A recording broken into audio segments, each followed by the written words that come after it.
Well, a very good evening, everybody, and welcome to the DDMM YouTube channel for coverage of Round 7 of this, the 2023 Club 100 and BUKC iRacing Championship. And tonight, we're round a classic, a true driver's favourite, Circuit de Spa-Francorchamps in Belgium, just outside of Liège, is our host for this evening. The classic Belgian circuit playing host to the fourth and final appearance of GT3 machinery this year in the 2023 Club 100 and BUKC iRacing Championship. Alongside me in the virtual DDMM comms box is Howard Mitchell. Howard, a very good evening to you, mate. How are you doing? Yeah, good evening to yourself as well, mate. I'm doing well, thank you. And yes, indeed, at a classic track with the GT. How have we got to the fourth round of these already, mate? It's been going by in a flash. Yeah, I'm raring to go with another round of racing in the wonderful Club 100 iRacing Championship. And yeah, we've got plenty of racing action to bring you this evening. I'm sure at some point it may well go full Spa. But yeah, really looking forward to this one. And yeah, thanks to everybody. Glad you could all join us for the ride. Indeed, Spa, an ever-present circuit in the Club 100 and BUKC iRacing Championship, all the way back to 22 years since we ran GT3 machinery around this circuit, though, when we were running all Ferrari fixed setups back then. A bit more of an eclectic mix of cars this season, of course, but as I say, we had a great run here in the Mazdas in year one. Some very intriguing tactics in racing 2 years ago in the Ferrari GT3s, and the F3s were also very good here last year, so we're fully expectant on tonight's racing. Should be very intriguing indeed, particularly, Howard, as this is the start of the run-in effect for the championship as we start part 2 of the year after the summer break. Very much so, and it's not been too long either, mate, since iRacing hosted its Spa 24 Hours event either.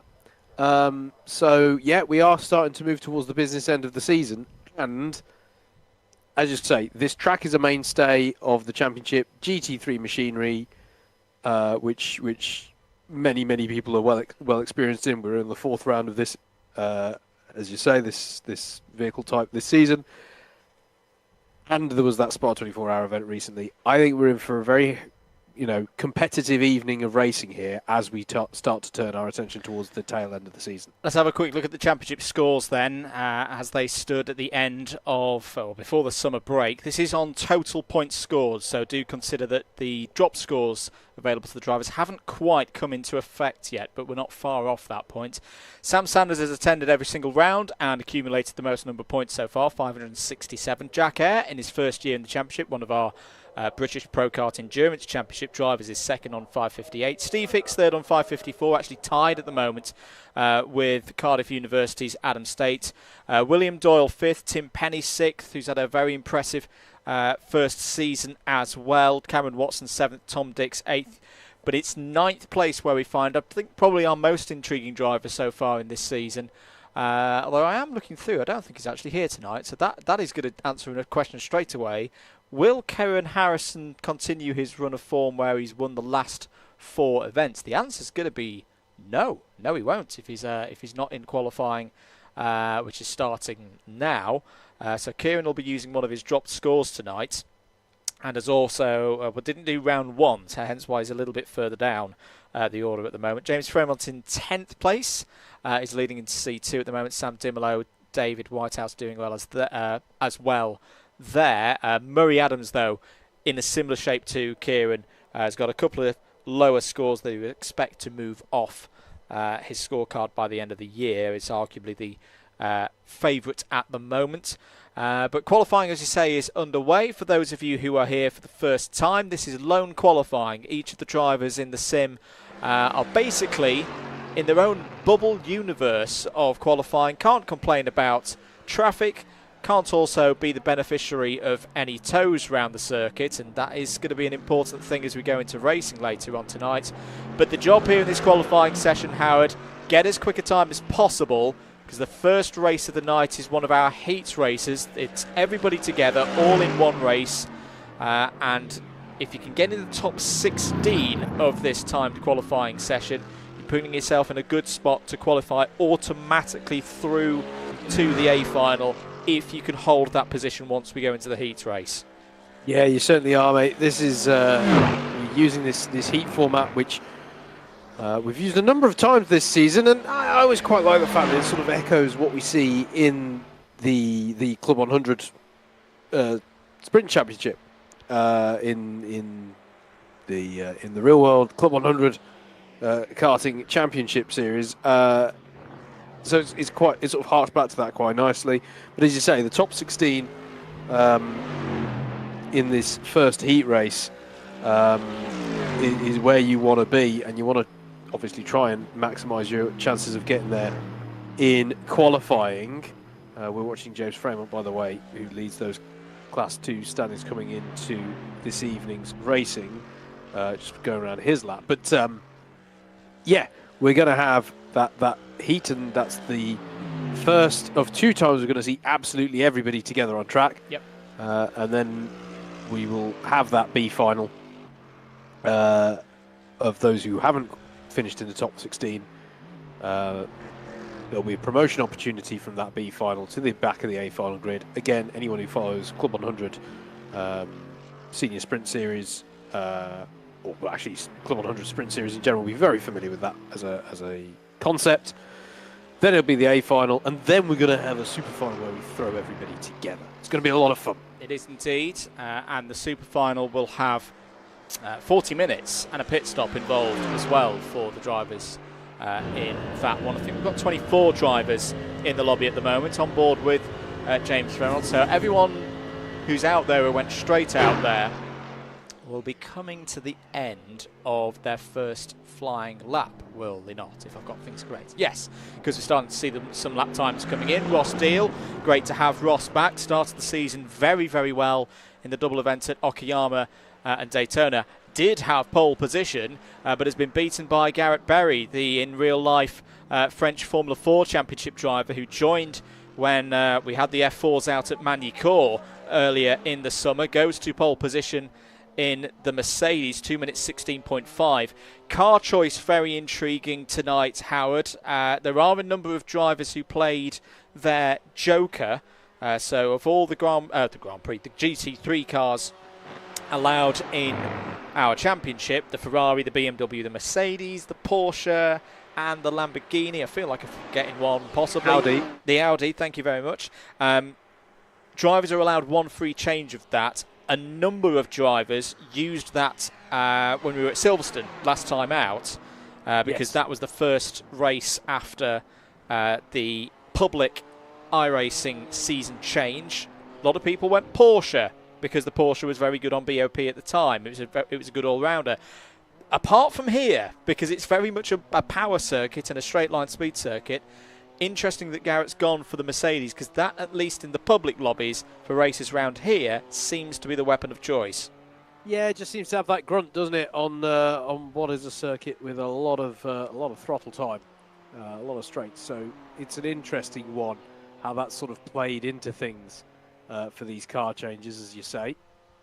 But for some drivers, you know, it will also just be what feels comfortable to them. In fact, there's a number of drivers who haven't played that Joker and have chosen to stick with what they started with. But as you say, mate, the Mercedes, a popular choice for those who are changing because of that grunt. If you've not done that change for Silverstone, then you may as well spec it specifically for Spa. And as I say, you know, with that Spa 24-hour event, everyone knows what's competitive around here, and I'm saying everyone took part in that event, but there was a lot of opportunity earlier in this iRacing season to get your eye in on what was going to work well there.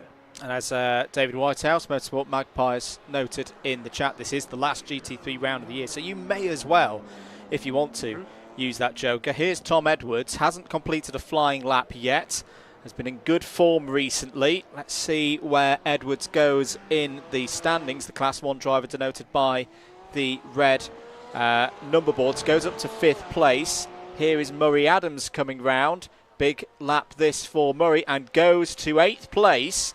but most importantly, I think for Murray, fastest of the C2s, those being the drivers with the blue number boards, apart from the car that we're looking at the moment, because that's always highlighted green on the timing tower on the left-hand side. So Murray Adams goes to class pole position.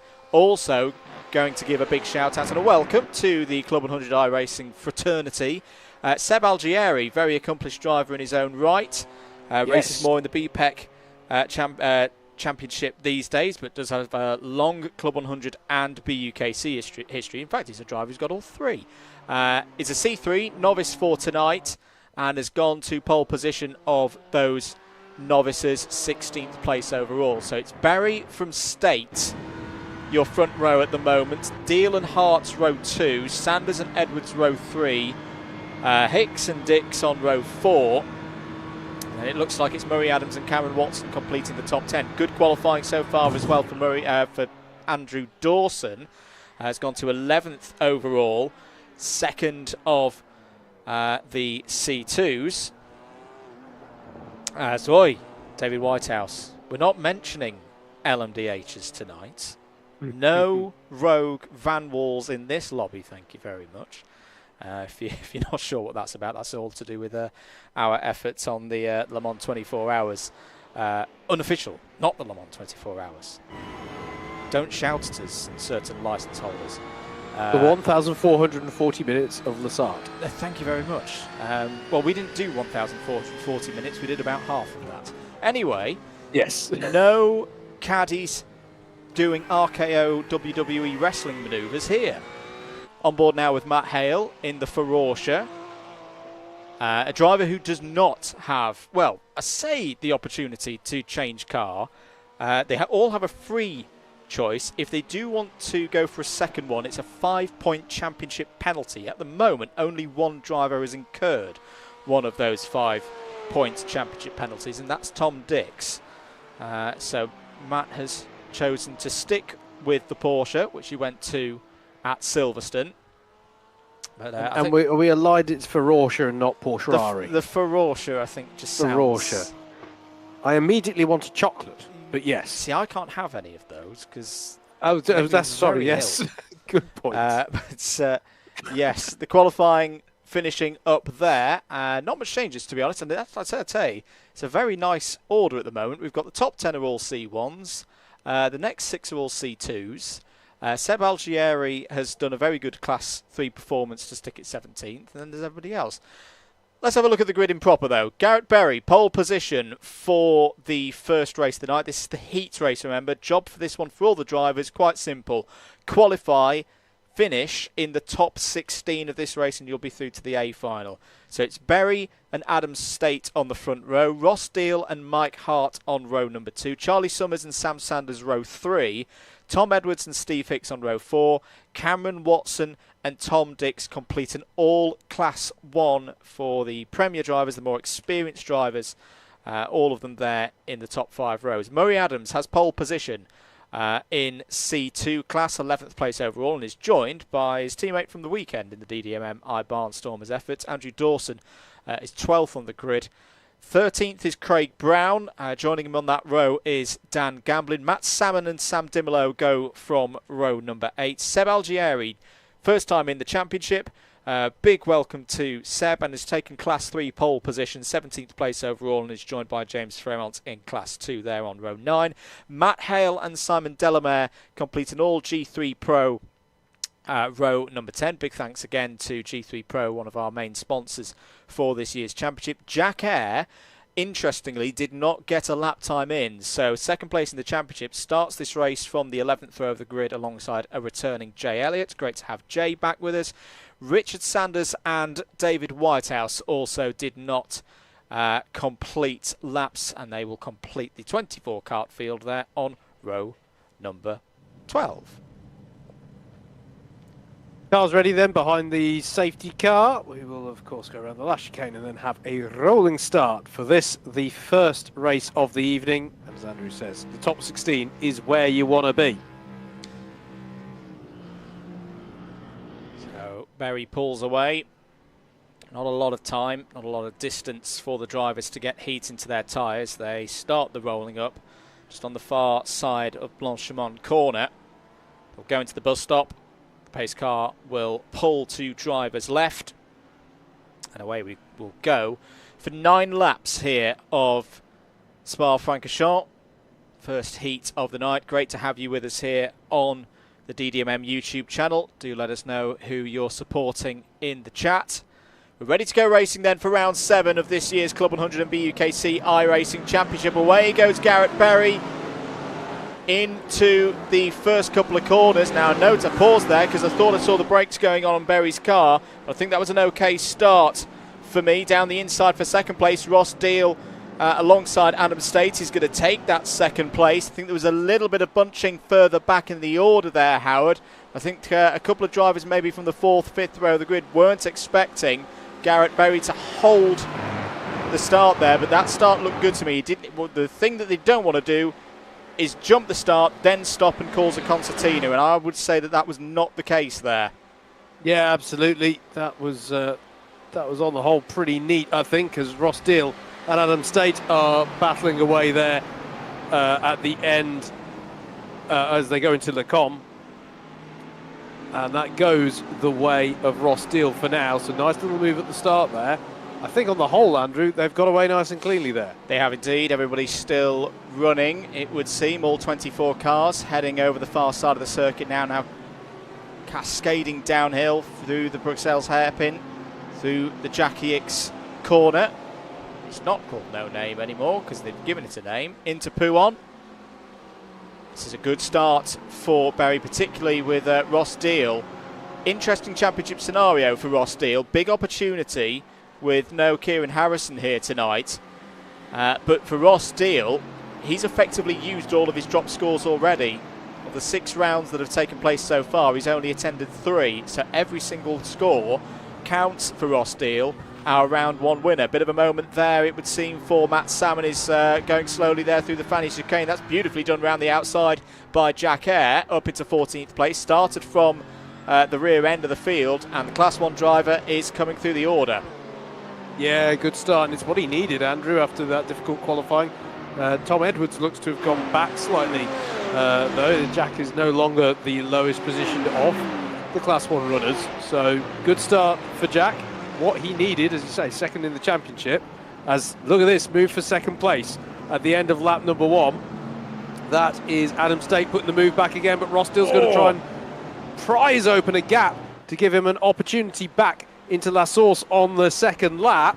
He's got the inside line.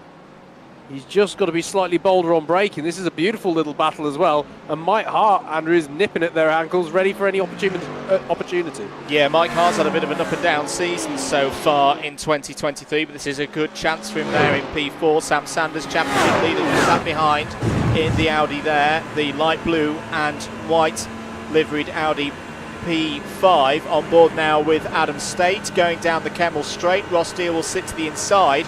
We have seen drivers be able to defend that inside line on previous visits here to Spa-Francorchamps. Adam State's going to have to do it round the outside. He's going to have to hold the line there. We'll have the inside for the next part of Les Combes. Beautifully done by Adam State. That's him up to second place. Yeah, absolutely. And Sam Sanders, I think, senses an opportunity now as well, as Mike Hart has been naturally held up by that battle in front of him. So this Sam Sanders here in the number 34 Audi, I thought was going to have a go then as they headed down to the Bruxelles hairpin. Yeah, it stays as they were, as still Ross Deal is not done with this battle. And you got to say, Andrew, what this is somewhat doing is it's giving Garrett Berry a nice clean run at the front. It is. 2.8 seconds out front is Garrett Berry at the moment. The American having a fantastic run so far. Not really a championship contender because he's used up more than his dropped scores so far. So unless something quite remarkable happens with the championship points, Garrett Berry won't be competing for one of those free race drives in a round of the 2024 CLUB100 Endurance Championship, those going to the winners of Class 1 and Class 2 at the end of this season. I suppose in a way for Adam State, he's keeping it all close, he's keeping it all uncertain for his championship rival directly behind him. But I don't think it's going to be comfortable if you're all the way down to 12th place, because this is a compact field where a little bit of incident could happen. Certainly is, yeah. Actually, I'm just going to bring up the driver track for that purpose. There hasn't been that much in the way of field spread, mate, and it's a good little indication of quite how clean everyone's keeping it, I think. Yeah, indeed. So end of lap number 3 then. Garrett Berry leads, Adam State P2. This is Matt Salmon looking down the inside there of, I think that was Simon Delamere in the Martini Porsche. That's a good combo of colours if there ever was one. David Whitehouse in the Seesaw Digital BMW just behind also. So all of these drivers at the moment, Howard, outside the top 16. Still want to keep yourself in a good position if you're not in that top 16, because these positions, the order of these positions, will set the grid for the B final. They will. I've got to say, Delamere, at least on my monitor, mate, he's carrying a lot of front damage there. That's got to be hampering him in a straight line, or even the stability in this part of the lap as he goes up through Rouge Blanchimont and onto the Kemmel Straight. 2 drivers out of this race, by the way. Jay Elliott is showing us out, and Richard Sanders has also been in the pits for a number of laps, so they will not be going through to the A final. They'll have another chance in the B. Top 4 from the B final proceed onto the A final grid. Back with Sam Sanders in P7 at the moment. That's Mike Hart ahead, so there's been a bit of a change here. Charlie Summers has got up to 4th place. Steve Hicks has followed through as well. Sorry, I'm doing a double take on myself here. I think I just said, I've never said this before, I think I just said up through Eau Rouge and through Blanchimont. Let's try again. It is Radion after that. Blooming, they're coming round to... We'll see Blanchimont in a bit, folks, don't worry. Yeah, it's a bit later but this is a great little battle, this. I am really impressed by this this top pack, Andrew. I have to say, this is one of the most this is stark examples of Class 1 here. So this is what we've seen with this format when it was brought in at the start of the year. You know, there were a few questions about it, but it puts the emphasis on the drivers in this position to not go full send, because if you go for a bit of a 50-50 on one position and end up falling outside the top 16, we have seen top Class 1 drivers, you know, not get through the B final, and if they don't get through the B final, that's when they really start taking a hit on the points. So really the thinking driver's game at the moment is, okay, yeah, not winning the race, but you're comfortably in that top 16, not needing to worry about that extra race. Stick where you are, take your opportunities where you can, and move on to the next one. Yeah, absolutely. I have to say, mate, Jack Ayres' charge up through the field, though, looks to me to have stalled somewhat at this point. Yes. He's there in 14th place. Tom Edwards has got back past him. So this is, I mean, at the moment, he is secure, and in that top 16, with regards to getting through to that A final. But yeah, I'll certainly be hoping to perhaps build on that platform quite considerably in the A final. Well, indeed. On to lap number 4, then, about halfway through this this heat race. Then, first race of 4 tonight, all of which can be seen here on the DDMM YouTube channel. Hope you're enjoying the stream. If you've not done so already, do please consider pressing that like button, the share button amongst your family and friends, and subscribe as well. There was your race leader, Garrett Berry, now 3.5 seconds ahead of Adam State. Charlie Summers has found a way past Ross Deal as well, Howard, for 3rd place. Yes. In the BMW, looking pretty good there. Yeah, Charlie's played himself into this one well, hasn't he? Really. We remember those earlier laps. I say earlier laps, we're still on lap 4. But, you know, you had Adam and Ross having that early battle, and it was Mike Hart who was nipping at the heels looking for an opportunity. And, yeah, Charlie Summers has read this one really nicely. Yeah, playing himself into this well. As you say, it's not about making a banzai move here, but we are nonetheless seeing some drivers who are able to hit their moments and pit the way through the pack nice and cleanly. Battle in Class 2, by the way, currently going the way of Andrew Dawson. 10th place overall. It's about 0.4 of a second ahead of Murray Adams. Dan Gamblin also having a good run at the moment, is there in 12th. For the Class 2s, I think it's probably even more pertinent for the Class 2s in their story of the evening to get through in this top 16, gives them a big boost if they can do so. On board at the moment with Tom Dix going through La Source, Sam Sanders just ahead. I think this is where we really start to see the Porsche struggle here, Howard, because it's these straight line parts of the course where reportedly the Porsche is a little bit down. Yeah, absolutely. It's certainly a factor in this, isn't it? It's always an interesting one. I do think Spa, you know, obviously it's a classic track, but it does genuinely just produce these interesting, as we're sort of enjoying from this view on Tom Dix's car, this fantastic battle between Mike Hart and Sam Sanders ahead over 6th place. I always like the fact that this circuit, Andrew, you know, really plays into that. How well do you want to set yourself up on the straights, and how well do you want to be set up in the middle of the track? Obviously, we've got fixed setups at play here, but effectively the Porsche is simulating that, being really strong in that sort of mid-lap portion, potentially, whilst not having the straight line speed.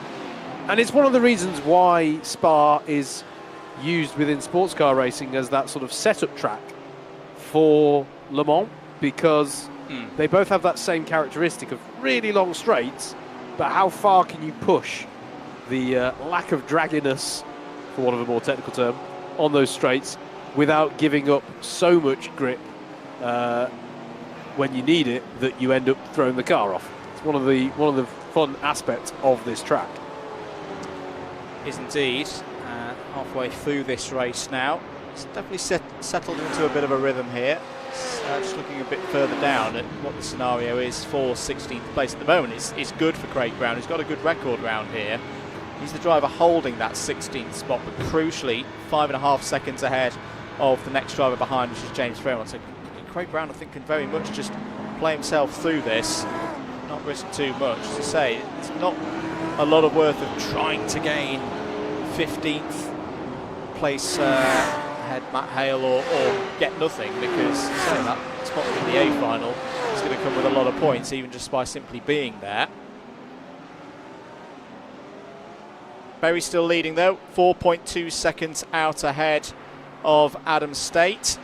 Charlie Summers still P3, looking back from Murray Adams, who's now taken 10th place ahead of Andrew Dawson, and the favourites at the moment for the Class 2 title, showing again why he is indeed the favourite for this title. Yeah, we're effectively looking back here at the two challengers. This is on board with first and looking back at second and third within that Class 2. And as you say, mate, Murray Adams doing exactly what he needs to do, and somewhat what we're beginning to expect him to do in this season of leading the way within Class 2. As I say, we've got both Class 1 and Class 2. We've got this sort of aspect of the championship whereby, because people have missed rounds, they're not quite showing as prominently as their true campaign scores show, if you like. But yeah, Murray Adams leading the way so far in Class 2. And there'll be opportunity as well against Tom Dix and Cameron Watson ahead of him at this rate. In fact, that's changed, isn't it? Cameron Watson ahead of Tom now. I'm pretty sure that was not that way around a lap ago when we were riding on board with Cameron Watson. So that has brought them back into the grasps of Murray Adams. He might have an opportunity, though he probably won't want to be giving up his class lead, but he might be having a look at some of the Class 1 runners ahead of him. Well, yeah, so there are drivers who like to be that bit further up the order on the grid. It can definitely help when you want to pick your way through any chaos on lap 1, and we have seen a little bit of that here previously at Spa. Here's your battle for 17th place. Sorry, no, this is 16th place, because something's happened to Craig Brown out there. So this is now the squabble for the last spot automatically into the A final. James Fairmont's got it at the moment. Sam Dimolo is trying to take it from him. Dimolo looking to the outside, hard on the brakes there in the BMW, but good line from Fairmont on the inside. Parks it on the apex. Good defence there from James in the Bilstein Mercedes. That's just what you want to do with car placement through the bus stop. Certainly is, yeah. Really good positioning from Fremont, who has that. Is having a pretty decent season of it in Class 2. Looking back as we head down, we're gonna glitch through the wall pretty much there. Yeah, good to show that he's getting nice and close to the wall. But at the moment, he's in the pound seats for that last spot on the A final grid. Yes, indeed. Matt Salmon's having a couple of internet issues, it would seem, further back. So just to note that Salmon blinking in out of the screen at the moment. Don't worry too much about that. A battle in C3, by the way. Simon Delamere has got ahead of Seb Algieri. So Seb's had a couple of problems out there, which is in no reason to be too disheartened in what is his first race in this championship. Sure, he'll be gaining experience as he goes along. Here is David Whitehouse, and in fact Seb Algieri just there, ahead of David Whitehouse. Into Laycombe chicane they go. This is over 21st place in this heat. This would convert into 5th place on the grid for the B final. Two very experienced drivers in real life. I'm trying to think if they will have raced. Yeah, surely they must have raced against one another in previous times, probably in the Endurance Championship. Yes, I'd have thought so. Yeah. Whitehouse very much in his wheel tracks. Let's move a bit further ahead. This is Tom Edwards under attack, isn't it, from Jack Eyre? This is over 13th place. They are starting to get up onto the back of this top 3 battle in Class 2. But the pace is really good, mate. The pace is really impressive at the moment. As we're going to cut back to that battle because it's nice and close. That's going to be bold from Whitehouse to try and hang it round the outside there. He's going to slot back into the wheel tracks, see if he can follow through Blanchimont and get him into the bus stop, I suppose. Very even between these two at the moment. Both in the same car, fixed setups in this championship, of course, which can still become a part of this season. All you need is a history in CLUB100 and or BUKC racing, or be a current driver in BPEC, and of course an active iRacing account. It's a good time to do so. Some decent offers around. Saw from Motorsport UK as well that offer a great deal right now through their paid esports membership. So go and check that out. And there's in general there's 15th anniversary stuff going on, isn't there, for iRacing as well at the moment in the promotion space? Yes, indeed. So yeah, some good deals out there, as you say, mate. A good time to get involved if you are interested. If you've been on the fence, you know, iRacing has a subscription model that some are hesitant about. Now is a fantastic time to give it a go. Good defence there from Algieri, just parking it down the middle of the road. Not much opportunity for Whitehouse to slipstream by. This is once again our fight for 16th place between Fremont and Dimolo.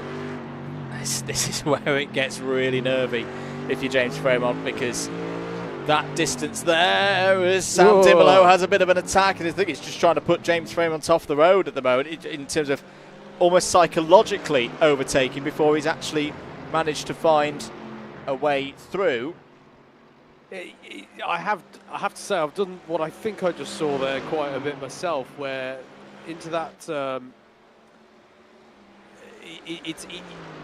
for some reason when you're coming into Stavolo, isn't it? Yep. I find it's quite easy to outbrake yourself when you're chasing somebody. I don't know if it's to do with what the sort of peripheral references are that you use, but somehow if you're focusing on the rear zone, I find it quite easy to outbrake yourself, and then you've got a bad run all the way down through Blanchimont. But he's recovered well from that moment, whatever it was, and Fremont is having to go defensive on him here. White flag out then. Garrett Berry is on his way to victory. He's being pulled back though, 3.4 seconds now, the lead gap over Adam State.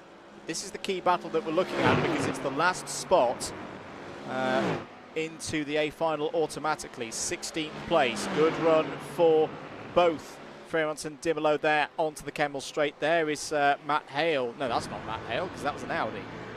But nevertheless, here comes Dimolo. He's going to have to be brave on the brakes and send it round the outside. We'll have to hold a lane on the inside. He's done it. Oh, that is superb from Sam Dimolo. Hard on the brakes, had the racing line, had the grip, and he's got the big beamer round the outside of the Mercedes and crucially into that final place, qualifying through to the A final direct. I'd say Fremont's got to stay on him here. There's plenty of time left in the lap. If Fremont's able to, maybe Dimolo's just got the pace under him at the moment, but Fremont's only hope now to qualify onto that A final grid is, I would say, to get on to the back of him through this mid-sector and then see if he can set up a move into the final bus stop chicane of the race. Speaking of which, someone's heading there now. Is indeed, and well, Garrett Berry came into the championship when the F4s visited Magny-Cours. He showed his skills from real life in that one, and he showed his skills here. He's going to come around to take the heat race, qualify through to pole position for the A final direct. Garrett Berry takes race victory. It's going to be P2 for Adam State. It's very close on the line as to who's going to take P3 between Deal and Summers. It's going to be Ross Deal ahead of Charlie Summers. Steve Hicks 5th, Mike Hard 6th, Sam Sanders, Cameron Watson and Tom Dix are all in the top 10. Murray Adams the first of the C2's home there in P10. Andrew Dawson 11th, Tom Edwards 12th, Jack Eyre 13th, 14th for Dan Gamblin. All of those drivers going through. Matt Hale is going to go through to the A final directly as well. And Sam Dimolo, with that brilliant move on the last lap through Les Combes, is going to take the 16th and final spot automatically through to the A final. James Fremont 17th, but will have pole position for the B final. Craig Brown will be alongside him on that front row. Matt Salmon will be 3rd on the grid for the B final. Simon Delamere here in the Martini Porsche is going to come home 20th in the heat race and be 4th on the grid for the B. So if those 4 drivers can hold position, we'll see them in the A final. There's still that opportunity for them to qualify through. And Seb Algieri will be the last of the drivers on the lead lap, 21st. David Whitehouse had a problem there, finishes P22, 1 lap down. Richard Sanders, 23rd, 3 laps down, and Jay Elliott did not start. Good stuff there, Howard. Good race to start things here at Spa. And next up, the B final.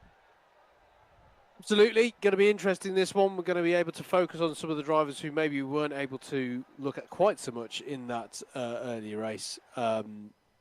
Still something to fight for in terms of promotion, though, on this admittedly smaller grid. Yep. Because it's the top 4 that will qualify. So here is your grid. James Fremont will be on that pole position with Craig Brown alongside Matt Salmon and Simon Delamere, whose Porsche, I think, is now, they've buffed out the front damage.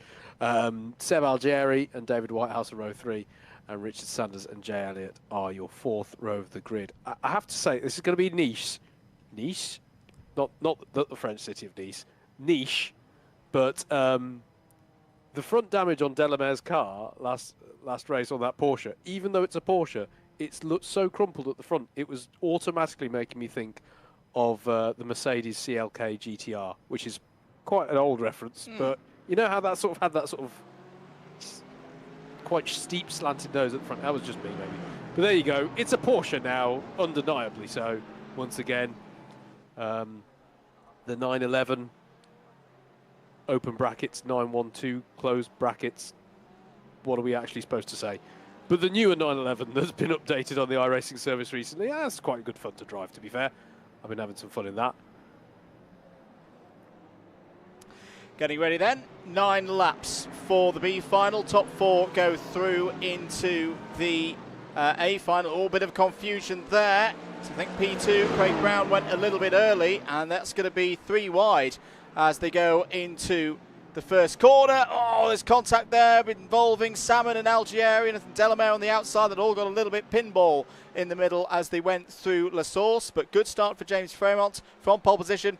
Problems for Matt Salmon. He's got suspension damage from that contact through La Source, and that will be the end of this part of his evening. He will not qualify through to the A final, but will have an opportunity later on in the super race at the end of the evening. Craig Brown looking racy at the moment behind Seb Algieri there, going for second place, it would seem. There's David Whitehouse in P4, just looking to pick his way through. Has experience of these B finals. Was part of one with a big battle with Matt Hale in the Formula 4 cars earlier in the season at Barcelona. Will hopefully be able to make it through this one. Algieri and Brown, two drivers who'll know each other very well from sprint racing in years gone by. Fighting hard over this second place. Yeah, definitely. I was slightly winced as he break down into Ravage, and he's round at Jackie Ick's corner. And we said he was pushing hard, Andrew. That's devastating there for Craig Brown. Yeah, so that's Craig Brown out of this one. They're falling like flies in this B final, just too aggressive through Jackie Ick's corner. Spins out, damages the car. So, well, if these drivers now, Fremont's in the lead of the race, Algieri P2, Whitehouse P3, Simon Delamere P4. It's just about keeping on the road, it would seem. Richard Sanders is the only driver on the outside looking in as we come to the end of lap number 1. Yeah, I'm not... we've got Jay Elliott as a non-runner, haven't we? Yep. He doesn't appear to be... So, yeah, indeed. There's only 4 promotion spots and 5... 3 drivers effectively out of action from this point on. So... Oh, and Richard Sanders has gone. Oh, big incident for Richard Sanders coming out of Blanchimont, and, well, that'll be that. That'll be the top 4 qualified through. They've just got to get round and not get disqualified, of course. And these positions, well, this is quite a curious B final. Now we might see quite a feisty race, because if they're all knowing that they're going to be going through to the A final now it's all about trying to get a little bit further up the grid. Yeah, I mean, Sanders is going to keep circulating. He's about 30 seconds back, so there's still something to be lost there, I imagine, or he's going to go into the pits. I wouldn't be too surprised if he went to the pits. But, yeah, this is going to be... Where is... No, he's going to keep on circulating. Slightly second-hand looking Audi. Well, but, if you're Richard, you may as well. You may as well, if it's drivable, you may as well keep going, because if it's only taking another one of those drivers up ahead to have a really serious problem, then you're going to be through into the A final. Yeah, he's effectively taking up the VW Beetle in a Top Gear Challenge role in this race now. So, yeah, absolutely, he may as well keep on circulating. I'm intrigued by... So, yeah, for these 4 drivers now, just keep it on the grey stuff, and... you should be able to bring it home. Frustrating one out there for Sanders, Andrew. Just it's easy if you start to lose the rear, sort of mid-corner coming through Blanchimont. I wonder if that's just got a slightly positive setup on the rear there in the Audi, and easily done in many ways, particularly if you're on cold tyres at the start of the race, and it can bring your race to a close in quite dramatic fashion. Can indeed. I think Simon Delamere is carrying a little bit of damage out there, but I say it's not going to be bothering him too much right now, because he just needs to keep this running. Meanwhile, glory of a B final win up for debate here between the 3 drivers at the front of the field, Fremont, Algieri and Whitehouse. To the bus stop chicane. I think for James Fremont, this will be a pretty good feeling, because even though he might not win this race, knowing that he's pretty much guaranteed a spot through to the A final, having just missed out in the heat race. I will say, if we do start to see these top 2 and possibly 3 battle, Matt Salmon has emerged from the pits. Yeah, I'm just going to mention that. He is back out and circulating. If 2 of these drivers have an almighty coming together, he is back in the game. But also, if Richard Sanders' car has further issues, of course, because what will have happened for Matt, he'll have been able to tow back to the pits, fast repair, and get back out, and actually will be running at a fairly quick speed. 2 minutes 21 around there for Richard Sanders last time around. It's going to be an intriguing thing, actually, to keep an eye on Matt Salmon's pace, because if it's a lot quicker, it's not a lot of time to go around and get a whole lap back, but you never know. Yes, indeed, absolute. I combined absolutely and indeed there to say abs indeed. Maybe we'll make that a new thing. No, you got to be in it to win it, haven't you? And in a field of this size, we've already seen a couple of mistakes. It's well worth continuing to circulate. As I'm intrigued by this one, Andrew, at the front. You're right, James Fremont hasn't got much to worry about, but a prominent driver in our Class 2 standings this season versus a newcomer to the series in Seb Algieri, who surely would like to kick things off with a B final win. It's not a, we may have whittled down the numbers here, folks, but it's not without its spice, this race. I think this could be interesting. Indeed. Good evening to Christopher Foxton, who's just subscribed to the channel. Thank you very much, Chris, for getting involved, clicking the big red button. Hello to Sam Dimolo as well, who's got his feet up, qualified through to the A final, and tuned in to us here for the B. Just keeping an eye. Has there been a problem? Where's Whitehouse gone? It's the other way around for me, mate. I'm missing Algieri. There okay. he is. There he is. Sorry, very from a distance and on a tiny monitor, It's a very true. similarly liveried red, black and white BMWs. For me, though, that was a very, very long glitch out there for Algieri. I honestly thought he'd gone. I thought he'd set to the pits then. Yep. It's another reason, if you're Matt Salmon and or Richard Sanders, keep going. Strange things can happen, especially around Spa. So you never know what you might be able to pick up at the end of one of these races. I'm just keeping an eye on the gap between Sanders and Matt Salmon. Is a minute and 24 at the moment. Is it closing into Simon Delamere, though? I don't think it is at the moment, so there we go. James Fremont continuing to lead this B final. We are on lap 4 out of 9. There is Matt Salmon, fully repaired Ferrari, back out on circuit. Is also having his own little internet issues so far tonight. He's trying to close down on Richard Sanders here, who, as we know, is quite clearly there. You can see a big load of damage on the front right, across the whole front width of that bumper, but is circulating. There will be some points available for finishing here in P5. Richard Sanders, who's Sam's dad. So Sam currently leading the championship. Richard here in the Class 4 novices. This is an Audi R8, as in it'll be all right. It'll be right. It'll be right. R8? No, okay, it's bad. I'm here all night. Bit of news coming up.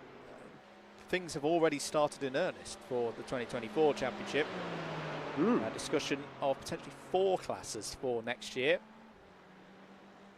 But more on that later, because our top 3 are getting pretty close here. Oh, this for the battle for the race win. Seb Algieri has got back ahead of David Whitehouse. James Fremont being very precise with his lines at the moment. Keeping it together, keeping the lead of this race.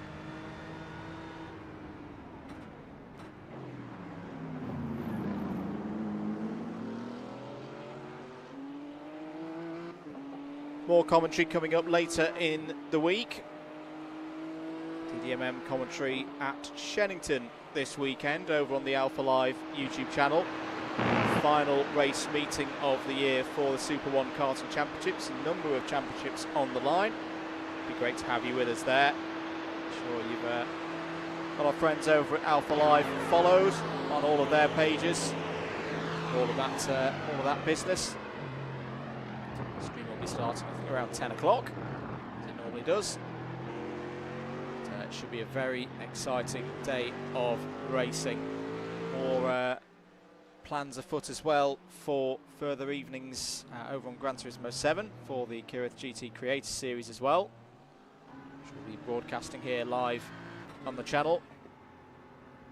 And if you missed it at the weekend, the Irish Kart GP again over on the Alpha Live channel. Can be watched back at your leisure. Plenty of things to get your teeth into. Meanwhile, this speed final continuing on. 5 laps completed of it. Fremont, Algieri and Whitehouse, again, just doing the job at the moment, doing what they need to do to make sure that they come home in this top 4. Because, as I say, Richard Sanders is continuing. Fully understand why, because all it takes is for one of these drivers to have a really big off where they cannot keep circulating, tow back to the pits, lose time that way, and Richard Sanders is going to be in for that 20th and final spot in the A final. I've seen drivers make mistakes so far tonight. Meanwhile, between Sanders and Salmon, Salmon is continuing to close the gap, but I don't think at any kind of rate that means he's going to catch the Audi there in 5th place. No, indeed. I think. Oh, this is interesting, and that's a touch there between 2nd and 3rd, and the touch on Fremont. Now, if I was Seb Algieri, I would think about letting that one back through. Not wanting to risk any penalties at this stage of the B final. Yeah, it all started with there was the touch from Whitehouse on the rear of Algieri, but I don't think it was that carried Algieri all the way around that corner and into Fremont. I think that's a bit of a stretch. Well, Fremont's still in it. Still, you know, that wasn't a disastrous, as we say. That sort of pressure role being played by Sanders, sort of, you know, if any of you really mess up, I'm circulating, I'm keeping my foot in the door here. Oh, and David Whitehouse looking really racy through Les Combes there, Andrew. I thought he was going to try and put one up the inside of that right-hander, which is quite unusual as they go through Rivage. Hello to Mr. Dawson in the chat. I'm putting that one on you, mate. You comments cursed, James, in that scenario there. Ooh, that's a new one. I'll take the comment curse. Not the commentary curse, the comments curse. You mean all this time, mate? We've been commentating. We could have been blaming the audience. Oh, I had no idea that was open to us as an option. Just looking further round as David Whitehouse continues to try and find a way past Seb Algieri here for the lead of this B final on lap 6 out of 9. Ooh, as Algieri's gone a little bit deep there. Sweeping through Stavelot now and on the run up to Blanchemont. This has got a little bit racy here. These drivers know that in all likelihood they are going to be going through to the A final. Whitehouse nearly pushing the other BMW through Blanchemont. Algieri will probably sit on the inside here. No, Whitehouse is going to go for it down the inside for the lead of the B final. Can he get it stopped? Yes, he can. Beautifully done by David Whitehouse. But back comes Seb Algieri as they come out of the bus stop chicane now to start lap number 7. This is going to bring James Fremont back into things as well. It's just done a 2:20.405 side by side into La Source. Whitehouse on the inside, might be a little bit slow off of La Source hairpin as well. Algieri's gone wide there. Needs to be careful because there are rules in play about using excess track limits and gaining advantage from it, and he does right there just to sit behind as they go through Eau Rouge, through Radion, and now onto the Kemmel Straight. Yeah, this is dramatic stuff, though. You wouldn't have thought that they were trying to preserve their position at this moment in time, would you? It's going to go 3 wide, is it? As we head towards Les Combes. Oh, I'm very nervous about Algieri moving across on Fremont there. It is Algieri who holds the position there through Les Combes. How about that, though?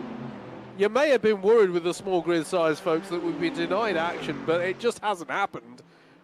We have been treated to a right old ding-dong here at the front of the field, and we've still got a few laps to go here. The drivers do need to remember, though, to finish first. First, you need to see the checkered flag.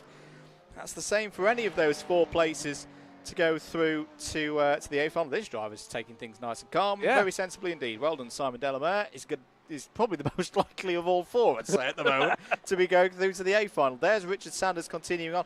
His pace is not bad at the moment, considering he's got a very wounded Audi R8. It is rate. It's all good. 2 minutes 21.5 at the moment. The fastest driver on circuit is Matt Salmon on a 2:18.6, but he's a lap down. I'll tell you what, the bookies were open for this one, folks. Richard Sanders to get onto the back of the A final grid is not a ridiculous bet at this time, to my mind. As once again, Whitehouse, and let's remember that he went for a big move last time around here, is heading once more through Blanchimont and towards the bus stop chicane. What are the two of them going to do this time? Does Algieri defend? He's going to take the conventional line, and actually, this time around, is much stronger on the brakes, and Whitehouse doesn't go for the big move.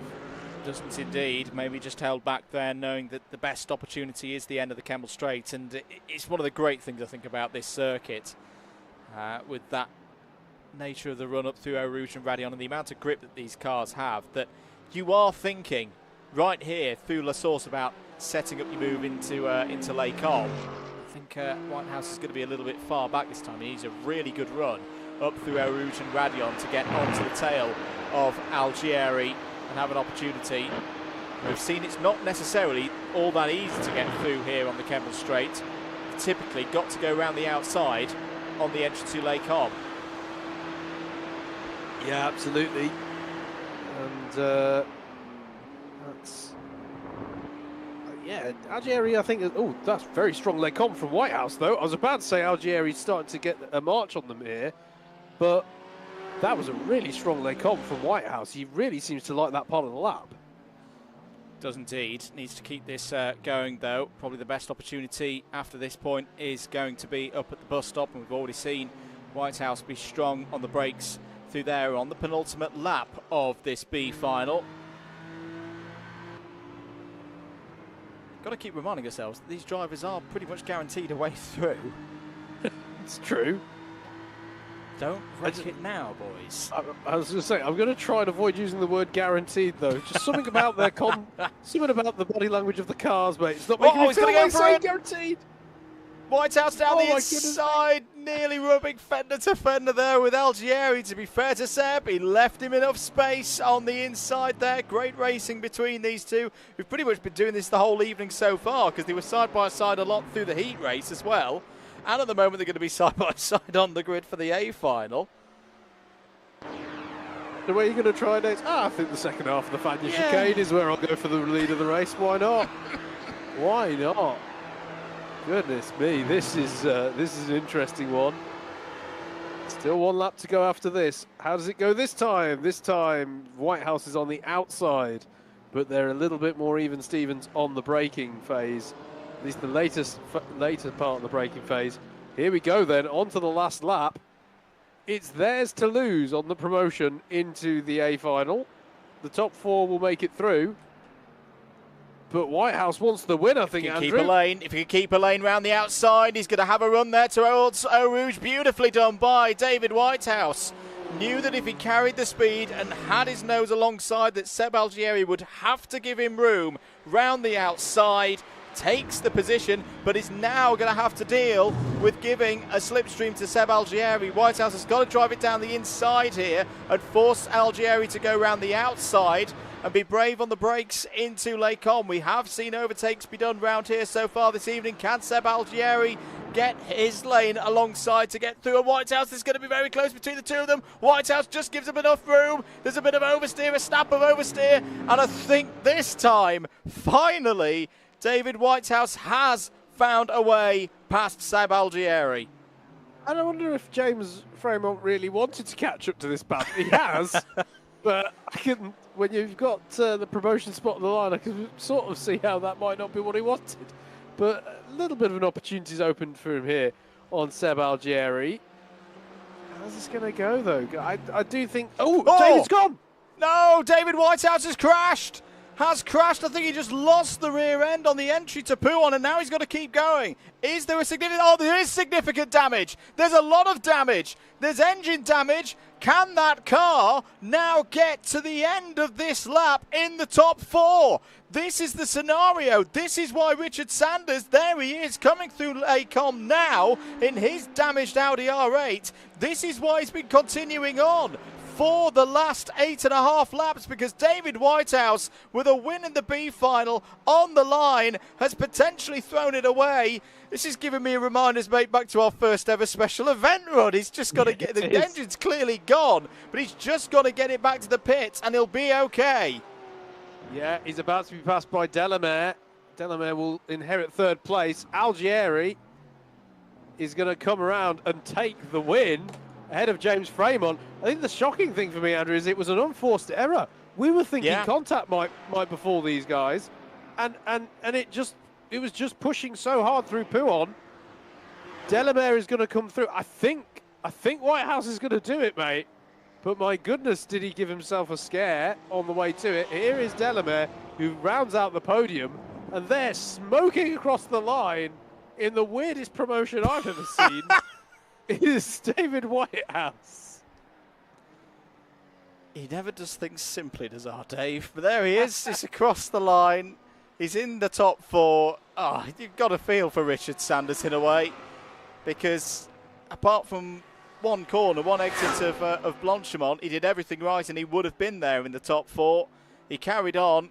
Fair credit to him. It's going to be P5 in the B final. I wonder if he knows just how close he was to. My goodness me. Just got that snap of oversteering corrected, didn't he, in the middle of Pouhon? This is Whitehouse I'm talking about. Yeah. And it just, then he suddenly snapped across the wall. Wow. Wow. So Seb Algieri wins the B final. James Fremont in P2. Simon Delamere P3. David Whitehouse P4. Those were the 4 drivers that at the end of lap 1 you said, yeah, they're all going to go through. But a lot happened in between that point of the race and the checkered flag. Richard Sanders will be 5th. Matt Salmon's already guaranteed to be classified in 6th place because Craig Brown was a retirement on lap number 1 and Jay Elliott did not start. Sanders, Salmon, Brown and Elliott will sit out the A final and be back for the Super Final later on this evening. Across the line goes Matt Salmon, gives it a flick, puts it in the wall, and that brings an end to, quite frankly, mate, one of the weirdest B finals I have ever watched in my life. Agreed. Yeah. I just hope that everybody has taken away this lesson. Small grid in Club 100 iRacing does not make a boring race. No, does not at all. It just doesn't. There's a short warm-up just before the A final. We'll be back in a few moments' time after a few of these messages.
Hold that gap. Isaac Lord has got past Ben Page now. That's for 7th place. Go either into crucial Iredale's corner. Has Davis got the run? He's not going to be able to get the run surely down here into the Stuart Essen, but he's got the run, he's gone for a big move. Switchback by Weaver, read it beautifully, saw it coming, kept the steering open, let Ben Davis come into the inside, and he still held on to the lead. That was brilliant racing by all three of them here, and I think that's going to be the crucial moment, because Joe Weaver, unlike 24 hours ago, is not going to need to do the overtake on the last lap. Joe Weaver takes the double in Senior Rotax round 2 of Super 1 2022. Short line on row 11. Jake Wilkins and Andrew Ravage on row. Welcome back, everybody, to live coverage of round 7 of this year's CLUB100 BUKC iRacing Championship. Howard, how's the grid looking for our A final? It's looking good, mate. This is our 20-car grid, of course, now with the 4 promotees from that B final. Garrett Berry on pole ahead of Adam State. Ross Deal and Charlie Summers are row 2. Steve Hicks and Mike Hart on row 3. Sam Sanders and Cameron Watson on 4 with Tom Dix and Murray Adams, the highest place of your Class 2 runners to round out the top 10. Andrew Dawson and Tom Edwards are next. And then it is Tom Dix. Yes, Jack Eyre and Dan Gamblin, Matt Hale and Sam Dimolo. Seb Algieri and James Fremont. We're into our promotees now. Seb Algieri, James Fremont, Simon Delabere and David Whitehouse getting through by sheer dumb luck, as Professor McGonagall would say in Harry Potter and the Philosopher's Stone. Indeed. I'm struggling to think of good metaphors for how David just got through onto the back of this A final grid, but got through he did, and he is ready to rock. That's what happens when you mock losing Le Mans leads. No sympathy here in the box. Anyway, there's an A final about to get going here. There is. It's going to be an interesting one, isn't it? Big haul of points for this part of the evening. Could be very intriguing for some of our runners going for the championship. Remember, no Kieran Harrison here tonight. No Michael Preston either.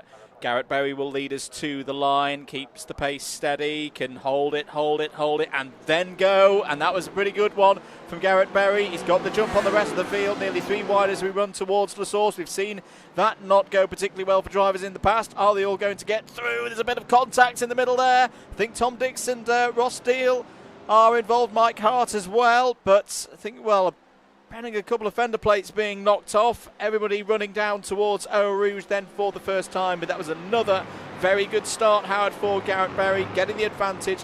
He's liking the calls on these starts, just holding back initially and then pushing the power down at the optimum moment. He is indeed. It's getting all very tight here in the mid-pack. There's some going onto the grass there. Was that...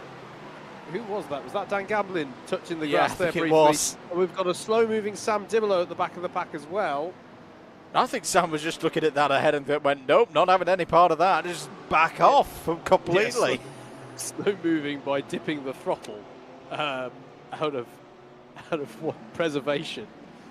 As Gamblin's not done yet, though, battling with Mike Hart here. And Tom Edwards has had a moment. Tom Edwards is off to the side of the road through Rivage. So that is Edwards to the back of the pack. He's had a tough one, hasn't he, Andrew? As one of our Class 1 runners this evening.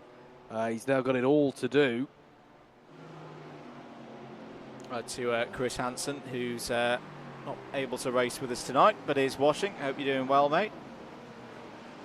Hope you were well entertained by that B final. Oh, you're not entertained by that B final, to be honest. Yeah.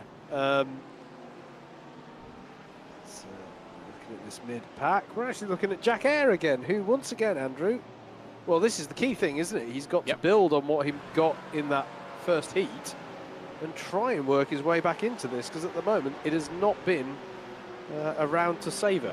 Yeah, really good run so far tonight for the Rethink Racing driver in a racing capacity.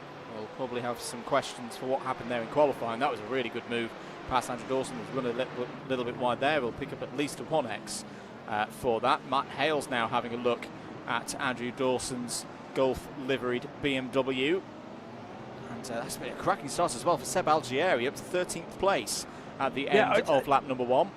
You know, in all the drama, we can't have missed the fact that he took his first ever win in the series just then in the B final. So winning on his first time out is Seb Algerian, as you say, mate, now making good progress in this A final. And this format, I think, will suit Seb. I know he does a lot more endurance racing now, but I remember from racing against Seb myself back in the day in the lightweight sprints. Very good sprint driver, good brain. Does Seb have. He's able to pick his way through, has done so in the BUKC over the years as well. Early stages of lap number 2 then there's James Fremont in 14th place. Yeah, great little run there he had along the Kemmel Straight. Yeah. Maybe some of that Mercedes grunt coming to the fore. Mike Hart just ahead there in the green and orange machine. There's Murray Adams, newly liveried Porsche. Doing a lot of hard work in the background as Murray with some of the liveries for the cars on the grid. Oh, just as we say that Seb Algieri was having a good run, he's had a problem there through the Bruxelles hairpin, as side by side there between Tom Dix and Murray Adams. Jack Hare is going to take advantage of that and hop through into 9th place. Thank you very much, says the Rethink Racing driver. That was a move from Adams. I know we only caught the tail end of it, but he must have had a great run off of Jackie Ick's corner and towards Puon. Brave down the inside indeed. There is a reverse grid element involved in this race. The top 10 finishers in this race will be reversed for the super final, the 40-minute race later on tonight. Back at the front of the order though, Garrett Berry. Now this is going to be an interesting part of this race, Howard, because Adam State a lot closer than we've seen before, and he was quicker than the Mercedes driver at the end of the heat. And he's bringing along Charlie Summers, who's having a super evening so far there in the BMW, running in 3rd place and well deserving to be there in 3rd place. Yes, indeed, as Mike Hart and Matt Hale have a little bit of a battle there down at the bus stop, and I think that is a change of position. I heard a crunch. Oh, that's James Fremont round. And he's going to have fun recovering himself from there, because unless, this might be a bit niche for some people, unless he can do a Brendan Hartley. Yes. That's very niche. I like that. I'm not even sure that iRacing will let you do that. No, it won't. Have you tried? Yes. Back with our leaders, Berry and State. But there, see, that is where I think for Garrett Berry, this car choice of the Mercedes is going to pay dividends, because along the Kemmel Straight, it is just so quick.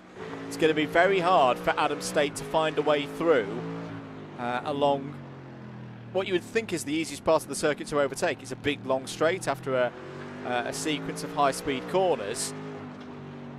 You can get the slipstream effect as well, but the Merc is just doing so well along that part of the circuit for the drivers who are using it.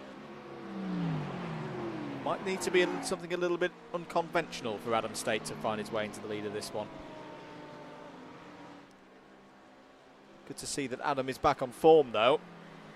Has suffered a little bit in the middle part of the season, was the early championship leader. Particularly on the night where Garrett joined the series, the F4s at Magny-Cours. Adam State had struggles with that one, admitted that he hadn't done enough practice to get himself fully competitive ahead of that one. And he's definitely in the mood tonight. The driver who was competing at the weekend in the Global Endurance Series, doing the unofficial Le Mans 24 Hours. He's got another good run here, Howard. Could have a chance into the bus stop. Yeah, absolutely he could. How strong is Berry on the brakes? Does he stay defensive? He doesn't. He does open the door, and it is a look there from State. Berry goes wide, almost basically to allow for him going deep into the corner, and that was well judged by both drivers, albeit a bit of a flawed attempt at the lead from State there. That was another one of those moments tonight where I almost just backed away from the screen. But yeah, that was I think that was Garrett Berry showing all of his racing experience in real life, of course. The French F4 Championship driver. Hello to Jack Hughes, who's a new subscriber to the channel as well. Down towards Eau Rouge then on lap number 4, on board with Ross Deal. Interested party looking back at the moment. Yeah, nice to see 4 different cars in the top 4 at the moment as well. Yep. Showing that doing something right on all these setups. Bit of zigzagging in front of him, but no changes looking on this time into Les Cum.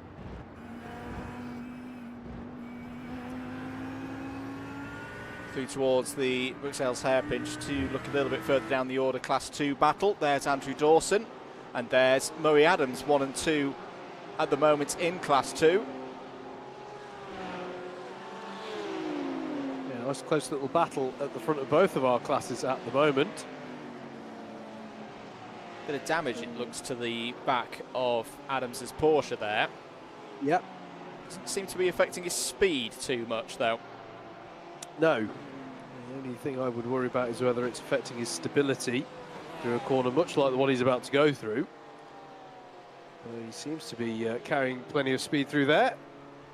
Oh, big wobble there, though, and he's going to take a 1X for his troubles, at least. Mike Hart's now looking down the inside of Andrew Dawson into the Fagnes chicane. This is a circuit that Mike knows well from real-life racing in years gone by. But in the end, just has to hold off on that. Whoa! Big catch there for Andrew Dawson. Well held. Will lose the position to Mike Hart. Will also take a 1X for that detour off wide. But I thought that the Gulf liveried BMW was going to be going round there. That was well caught up by Andrew Dawson. Yeah, really good reactions there from Dawson. As you say, lost the position and will get a 1X. But impressive that that's all that he gets for his troubles there. That was really nicely held. We should also reflect, actually, you mentioned the real world racing. This is the only circuit on the calendar which technically has a circuit on it visited by CLUB 100. Yes. Yeah, there you go. Yes, of course. See, I should have prepared a special scenic shot of the kart circuit. We'll have to do that next year. Yes. The run from Stavelot down towards Blanchemont, there's a kart circuit to drivers right there, and CLUB 100 has held special events, or one of its special events. Sorry, has held several of its special events and visited multiple times Spa there before when it's gone international over to mainland Europe. With this battle at the front, still a really nice battle here between our top 4.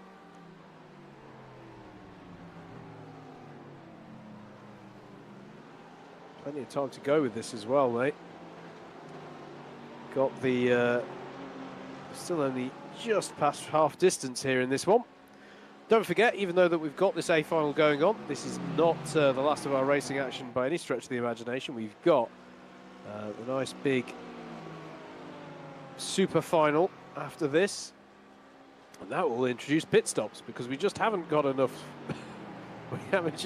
We just haven't got enough variability at the moment. Not enough excitement, eh? It could be interesting to see how that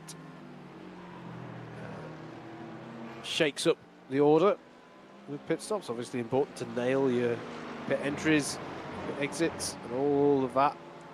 Right now, though, it's an out-and-out sprint race, and Garrett Berry is trying to show them a fresh pair of heels. He can't do it anything like what we saw in the first heat. Don't think Adam State is close enough at the moment, though, to have a go, but he is pushing. There's no doubt about that.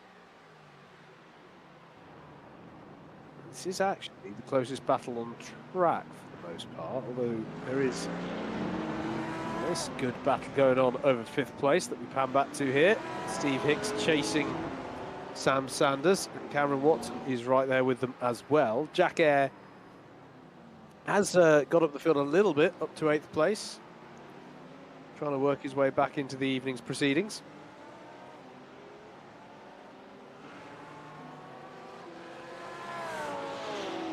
He's got Tom Dix for company as well. You can see just further back there.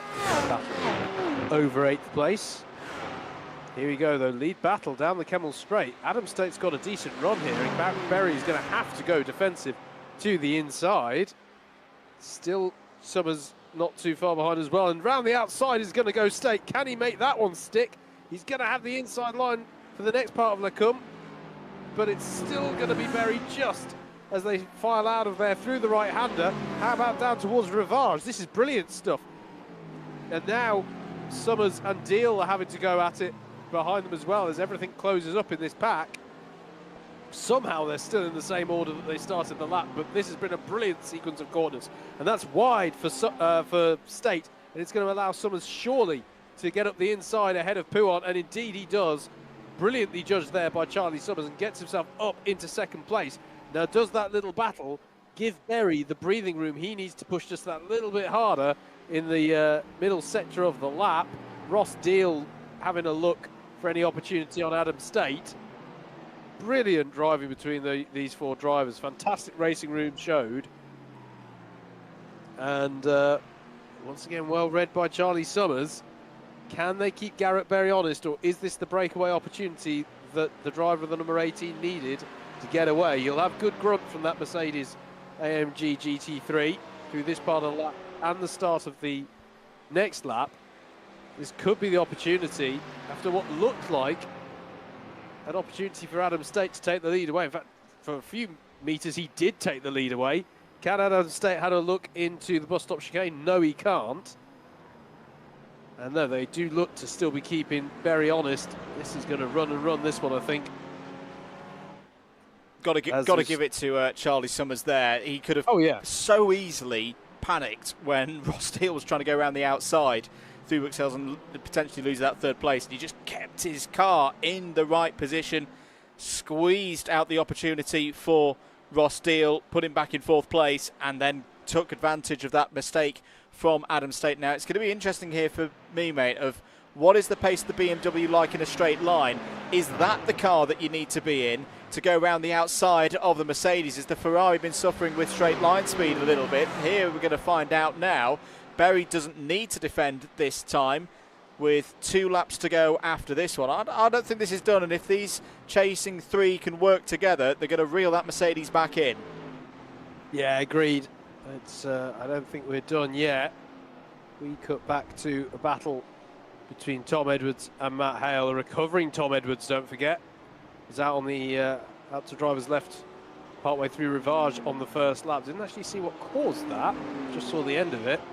But his recovery, decent job actually, Andrew, to recover back up to 12th place in this field. So he's making the most of it, is Edwards.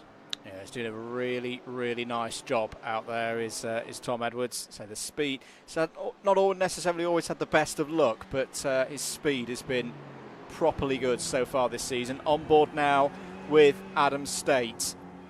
Might be kicking himself a little bit, having lost that P2. But has still got opportunities and time remaining on the clock to find his way back there. That was a touch wide from Charlie Summers.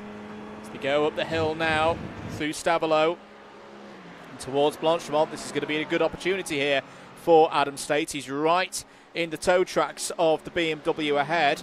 Charlie Summers is going to have to think about defending here. He's not in touch with Garrett Berry. This is good news for Garrett Berry, actually, because he's going to be getting further out ahead. Surely for Adam State, he's going to be down the inside. No, that was a really good line there from Charlie Summers. He just gently held the inside line on that last little kink before the bus stop there.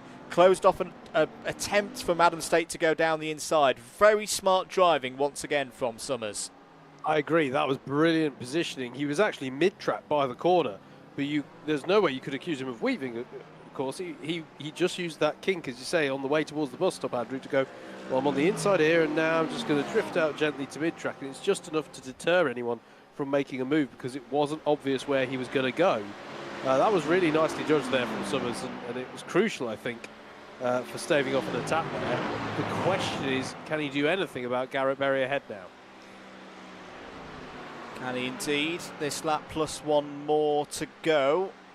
Just to look further down the order, what's happening with the top 10 reversal? Well, at the moment, Mike Hart would be getting the pole position spot for the super final, which will be a 40-minute long race with a mandatory pit stop up after this one. There'll be a short break to change over lobbies. Adam State has a look down the inside into Bruxelles, but there's not really going to be a move on, I think, there.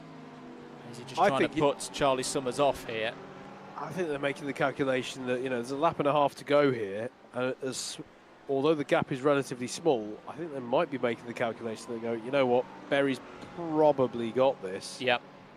Do we just take the gloves off for second place in earnest now? Certainly looks that way. into the Fanny chicane. Once again, that's wide. That's wide from Charlie Summers. He's going to be under attack now, but it's almost at the wrong point of the circuit here for Adam State. Summers holds to the inside, up towards Stavolo now.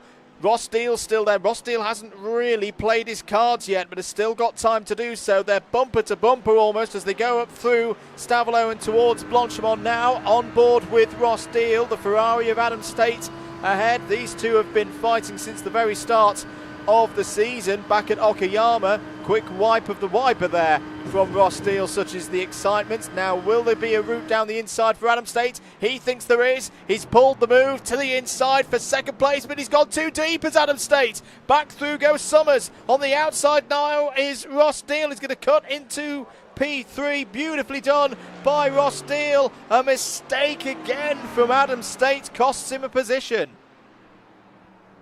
Again, brilliant judgment between these drivers. The only thing you can say is that State just went a little bit too deep. But what a series of corners once again. Charlie Summers, brilliant positioning. Ross Steele as well to realise the opportunity and hang around the outside of the bus stop there. It's gifted things very much to Berry. That was a little bit wide though there, up through Radion. He was indeed. He's going to be under threat now from Ross Steele. I say Ross Steele has been waiting for so long. He's got an opportunity here for P2. Adam State's going to pull to the outside. Switch back almost by Ross Steele. Brilliant once again from these three drivers. Summers still holds on to that second place. No changes further down the order in Class 2, by the way. It's still Andrew Dawson ahead of the rest of them. We are on the final lap. I should note that Murray Adams has fallen down the order a little bit. He's still there in the mid-pack. He's 15th, but that's not where Murray Adams would have expected himself to be. Oh, round goes State! Adam State goes round and is now going to lose more than one position. Nearly gets collected by Sam Sanders. He's in a really tricky part of the circuit as drivers come around the Jackie X corner, and Adam State has now hit the wall. What a mistake for one of the championship contenders who needed a big result here tonight. There's also trouble for Andrew Dawson in the background. Changes in C2 as well. Well, that has been a really, really bad moment for Adam State. He had a comfortable P4 on the cards. He's now down to P10. You say that, Andrew. He's just bagged himself pole for the next race. Yes. If the car can keep running straight, though, because if it's running down on straight line speed, Tom Edwards, after a shocking start, could be taking that P10. Not that that's going to worry Garrett Berry, though. What a performance this has been. Single-seater driver in real life, showing tonight here in the sim world that he's got the business, he's got the skills here in the GT3s. He's already won one race tonight, side by side between Summers and Deal as well. Ross Steele's going to get through. Garrett Berry's going to take the race win, and Ross Steele superbly is going to return to the second spot on the podium here tonight in the A final. Oh, there's also a car off in the middle of the road. Cameron Watson has spun out through Blanchimont on the last lap of the race. This is a bonkers finish to the A final. Deal second, Summers third, Sanders fourth, Hicks fifth, Dix, Air, Hart, State, and Tom Edwards does get his pole position. Not because he overtook Adam State there on the last lap, but because Cameron Watson spins out through Blanchimont. Dan Gamblin wins in C2 in the A final. Oh, we had the most crazy B final earlier tonight, mate. The A final's just gone even further. I'm genuinely, I don't know why Murray just went through the pits. I'm lost. I'm totally lost. Maybe you just wanted to guarantee a clean finish. Maybe. I wouldn't blame him. Wow. Well, there we go, folks. I like to think that that was a mad battle over pole position for the reverse grid race there at the end. Let's pretend it was that. Possibly so. There we go. Garrett Berry takes the win. Ross Steele second. Charlie Summers third. And that's a well-deserving top three. A very good return there for Ross Steele. P4, I say, he's not had the best speed tonight, but he's keeping it clean. Championship leader, Sam Sanders P4, Steve Hicks fifth. Tom Dix, Jack Eyre, Mike Hart, Adam State and Tom Edwards, all C1s in the top 10. That top 10 will be reversed. Edwards on pole for the super final. Dan Gamblin in 11th, first of the C2's home. So something happened to Andrew Dawson coming down through Bruxelles on that last lap as well, but at least he gets home in 12th. Good haul of points. Sam Dimolo, having got that big move in at the end of the heat, was the last of the automatic qualifiers for this A final, and was third of the C2's home there in 13th place. 14th, Cameron Watson after that spin on the last lap. Matt Hale, David Whitehouse, Murray Adams, Seb Algieri, James Fremont and Simon Delamere were your 20 finishers in that race.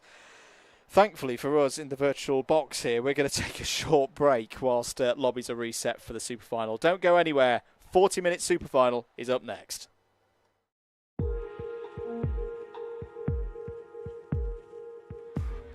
Can he hold that gap? Isaac Lord has got past Ben Page now. That's for 7th place.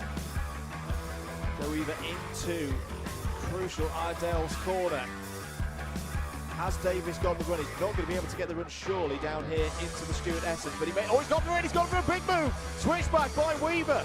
Read it beautifully. Saw it coming. Kept the steering open.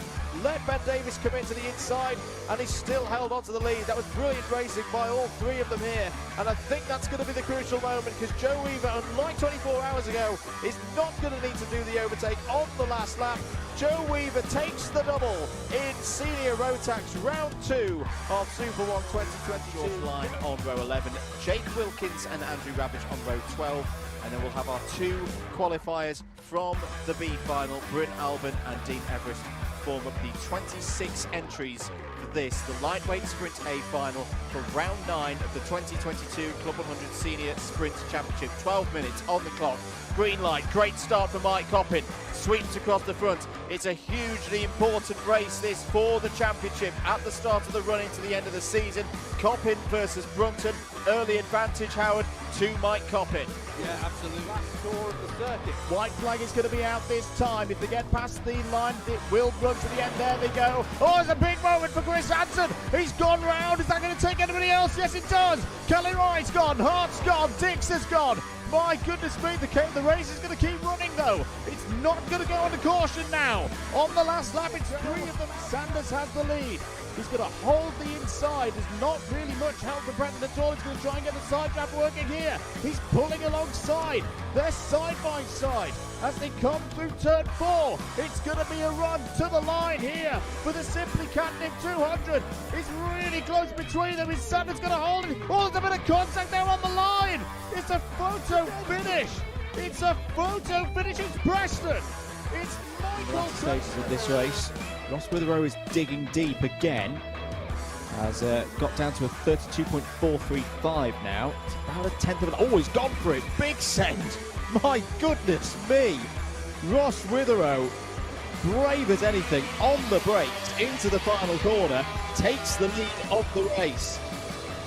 That was a superb, awesome overtake, and now is Ryan McGinnis going to respond back here? He's looking for the inside now. 6 minutes have expired. That came from miles back from Ross Witherow. Kevin Shine is continuing to go round, by the way. Clearly he can drive, he's just not got a lot of power in the number 22. And oh my god, round the outside attempting. That is an outrageous manoeuvre.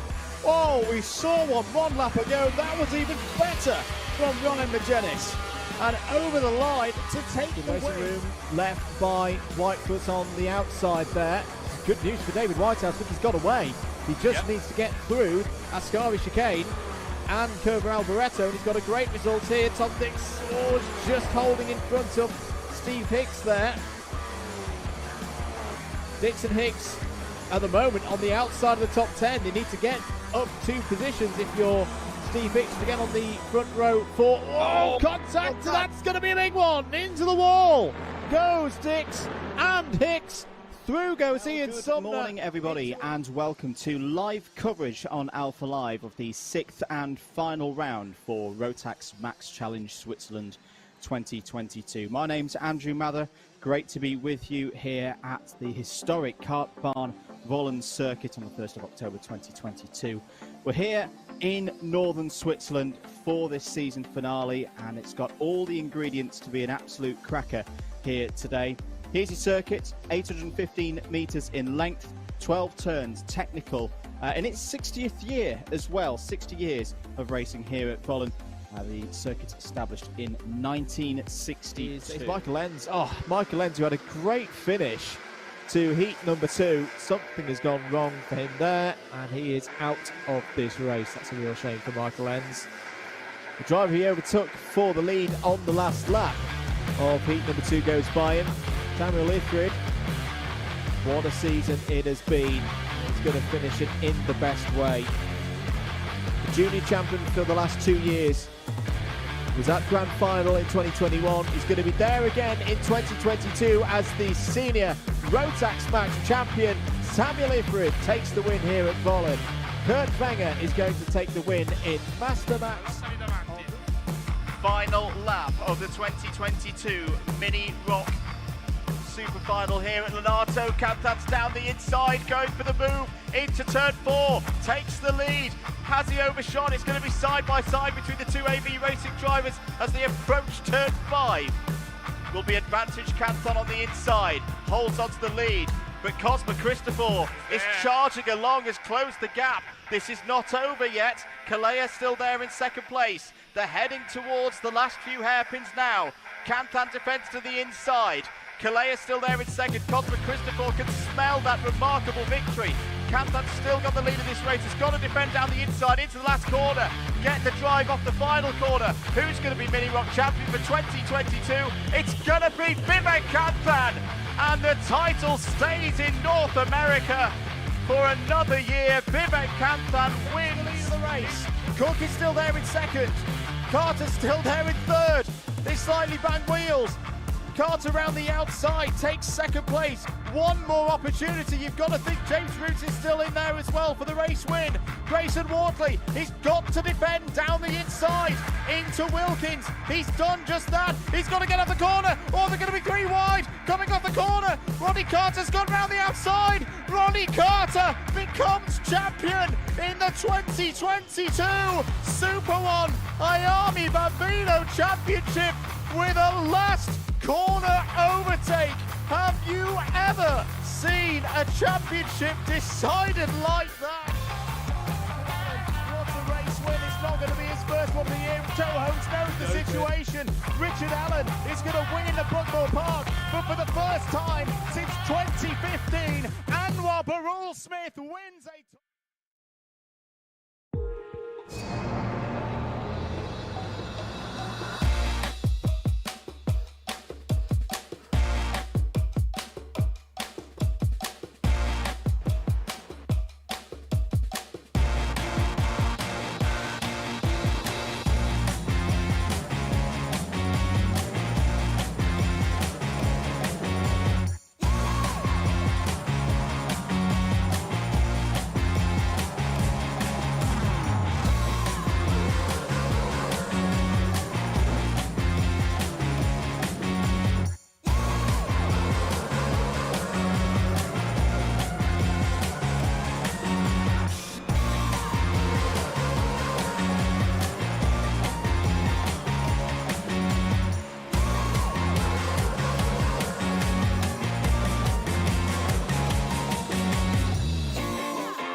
Welcome back, everybody, to live coverage of round 7 of this, the 2023 Club 100 and BUKC iRacing Championship. Getting ready for our 4th race of the night here at Spa-Francorchamps, the super final, where everybody's back in play for this one.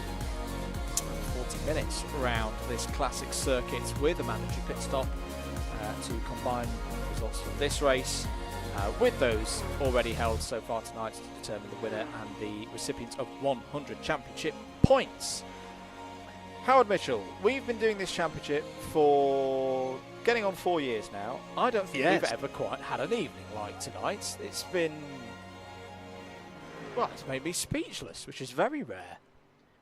It is, yeah. I mean, it's been bonkers. But that somehow doesn't separate it from other events in this championship. It's just somehow been... I think it's the number of moments where you thought something was a foregone conclusion and it really wasn't. Dare I say it, we're about to do a race with pit stops. Yes. Not the easiest pit entry, to be honest, no. mate. Just or the easiest pit exit either. Nope. No. Thank you, everybody in the chat. Adam State says, well, that could have gone better. At least I get to start P2 again. David Whitehouse says, did you like the B final? I thought it was too boring. That's one way of putting it. Trust us, Dave. From our position here, for watching all of the cars around the circuit, that B final was anything but dull. Even before we then binned it in the wall. This next race, mate, we've had very much sprint races so far tonight. These 9 laps, trying to keep yourself in position, trying to get forward in the stakes for promotion and A-finals and all that business. This is going to be a bit of a different one, though. This is more like our Sprint Duro format here in the iRacing Championship. 40 minutes, mandatory pit stop. And particularly around this circuit, when you make that pit stop is not going to be an easy decision. No, exactly. It is interesting, isn't it? Because we've sort of combined our sort of heats format with the sort of, as you say, the sort of sprint Duro longer format. This super final going to be that 40 minutes with the pit stop. It does mean that we're getting the best of all worlds in many ways this evening.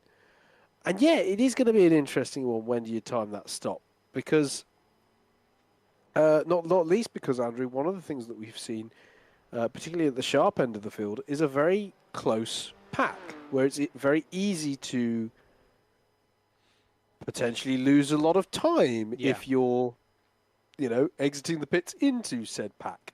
At the same time, we see a few mistakes maybe back in the lower part of the pack, which puts some traffic at sort of odd distances for people. So I think it's going to be really hard for the drivers to really know when to put that pit stop in. And to a certain extent, they might be in a lose-lose situation in some respects. As I think they may just start to get a headache trying to work out when's best to do it and just go with the flow and see how it pays them back. Because I think there's a lot of factors going to be at play here with regards to when the pit stops happen. There are, and as we've just said, not the easiest pit entry, not the easiest pit exit. Bit of news as well. What happened to Murray Adams? Why was he driving down the pits? Incidents to be reviewed. Towards the end of that race, he'd hit his penalty limit. But not necessarily all of his own volition, shall we say, is what I'm hearing. So he was trying to clear a penalty, which iRacing then didn't clear. So we have had a couple of examples so far this year where those do get reviewed. Should state. So there is a precedent for that one should Murray put that to the race stewards.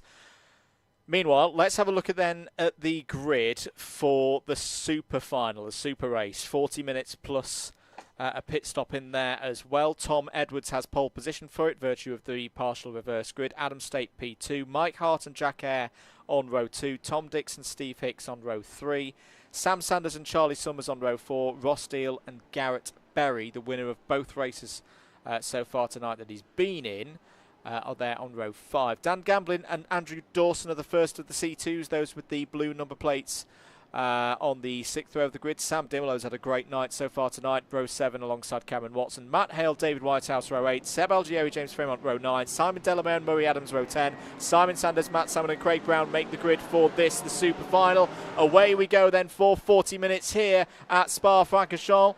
And Tom Edwards leads the pack to La Source for the first time. Adam States on the outside, trying to go round the outside. There's not much grip there, particularly in the early stages of these races. Completely fresh track conditions here in the sim as well. Edwards will lead down to Eau Rouge, ahead of State and Hart. State will pull surely ahead, yes, into P2.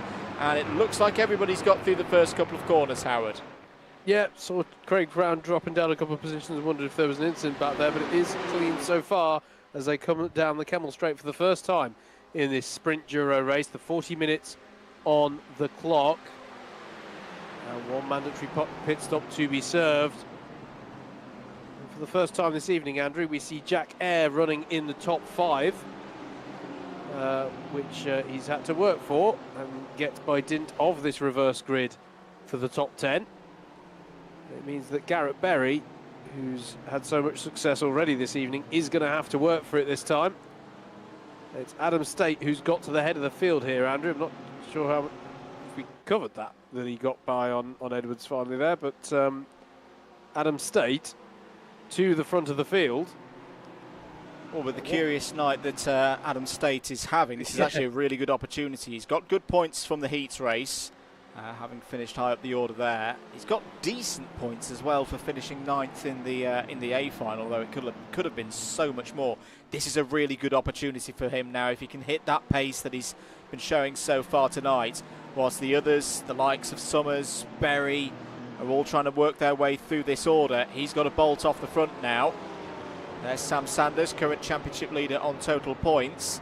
Currently in 6th place, that's Tom Dix's Porsche just ahead. Charlie Summers on the move as well, already up to 7th place. Yes, indeed. Mike Hart in the slipstream of Jack Eyre here as well. And, well, I promise you they are settling in for a slightly longer form race here, folks, but though you'd be forgiven for thinking they've resumed exactly as they finished off with frenetic sprint racing. End of lap number 1 then. Adam State leads from Tom Edwards by around 0.8 of a second. Jack Eyre 3rd, Mike Hart's there in the number 11 4th. 5th for Tom Dix, Sanders, Summers, Berry, Deal and Hicks complete the top 10. Dan Gamblin there in the BMW, car number 555. Leading C2 at the moment in 11th place overall. Yes, indeed. Murray Adams in the wheel tracks of Sam Dimmelow's. They come through Eau Rouge and up the hill towards Radion. And surely that's going to be Dimmelow compromised a little bit down the straight. He seemed a little bit over the curb there through Radion. Good opportunity this for Murray Adams. He's going to be on the inside for a run into Lacombe. We've not seen too many moves down the inside into Lacombe. And Sam Dimmelow doesn't fight that too hard. I think probably thinking that the 210 is a touch quicker at this stage of the race. And slipstream important, particularly in these long trains around Spa. You can gain a lot of time for from just sitting in the toe of a driver ahead or multiple drivers. If you're one of the drivers in this case, more trouble it would seem for Matt Salmon. Is off the back of the field there in his Ferrari. Yes, indeed.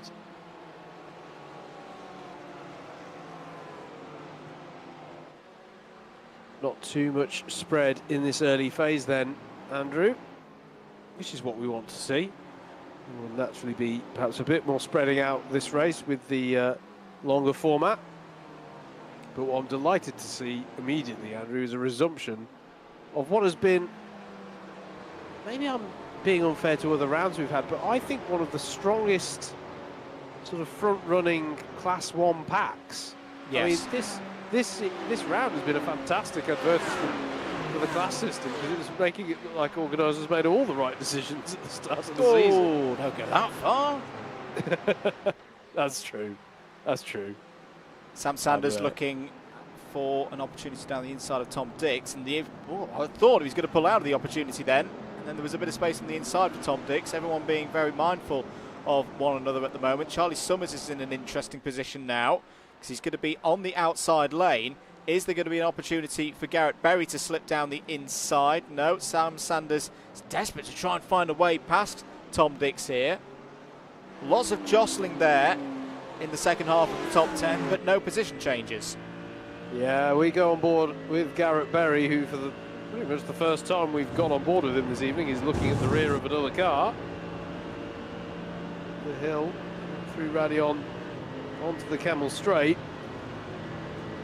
What opportunities lie ahead of him this time around? This time Tom Dix is having to go defensive, and he's lost out there to Sam Sanders and Charlie Summers. That Porsche, Andrew, just didn't have the speed on the straight, and Berry's going to seize the opportunity as well. Yeah, that was really tough for Tom Dix because he was out of the lane, he was out of the draft. He's side by side with Ross Deal now, and Deal needs to be careful here because he needs big points tonight here for his championship. He's going to try and go around the outside through the Rivage hairpin. He's not going to win that one with Tom Dix. He's now going to have the attentions of Steve Hicks behind, who've not seen much of Hicksy so far tonight, but he is there, honest, in his number 21. A different livery every round, but always with a bit of orange, of course. Indeed, Mike Hart, I think they're putting a move on Tom Edwards as well. Jack Air up to P2 now as well. This is a very, very intriguing start to this race. And all the while, Adam State is doing exactly what he needs to do, taking advantage of the problem that he had in the A final. Gave him a front row slot for this super final. Just head down, get up the road, use that pace that he knows he's got, try and bridge out an advantage over the rest of the field whilst they squabble over the other places there in the top 10. Murray Adams' progress has continued. He's up to P2 in the Class 2 ranks now. Top 14 covered by less than 10 seconds. Garrett Berry having a look down the inside of Charlie Summers, trying to get him off the line there through the bus stop. Great racing once again. Lots of respect between the drivers, which is good to see. 2 minutes 17.2 that time around for Adam State. The others are all in the 18s or the 19s.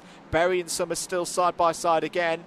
Is Berry going to try some form of cutback? And there's contact, and Sam Sanders is round. Sam Sanders has spun round. Was there contact with another car? Very sensibly just reverses it straight out of the path of others, but it tumbles down the order, down below the C2s, down below Seb Algieri, all the way to 17th.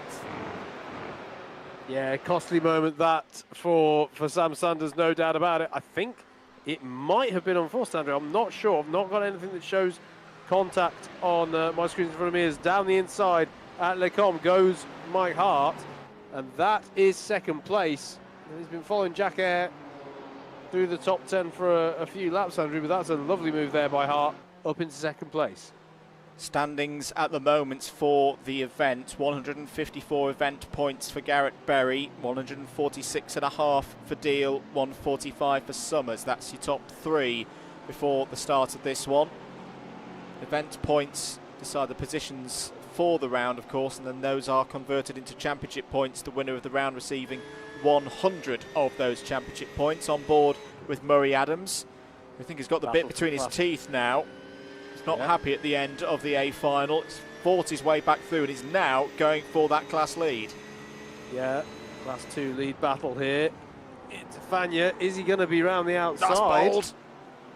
That's sure. Oh, I say it's surely not going to work. I wouldn't put it past anybody this evening. Such is the nature of the racing we've seen. But at the moment, it remains Dan Gablin. He's going to be compromised through Stavilo, Andrew, though. And I wonder, is that going to compromise his run down towards Blanchimont? Looked like it. Got a good punch out of the corner there. But good little battle this for the top places in Class 2. I think that's what you saw there, was the Porsches being typically... We'll come back to that later, because side by side between Ross Deal and Steve Hicks, and Steve Hicks taking a little bit of a wide berth out beyond Blanchimont. Is going to let Ross Deal back through. Now, that's a sensible call from Steve, because he wouldn't want to have taken advantage with running out wide there and potentially incurring the wrath of the stewards post-race. I think there was a twitch on the rear out of Blanchimont for Deal there that he had to catch. I think that might have been a slight heart in the mouth moment there, Andrew. Because, yeah, side by side through Blanchimont got a little bit tasty for both of them. We immediately looked to Hicksy out wide. But, yeah, and I think Sam Sanders has chosen to pit, Andrew. He has. Now, I've not heard too many drivers' complaints, racing drivers' complaints, and we know that they are plentiful sometimes, about tyres so far this week. He's but got up.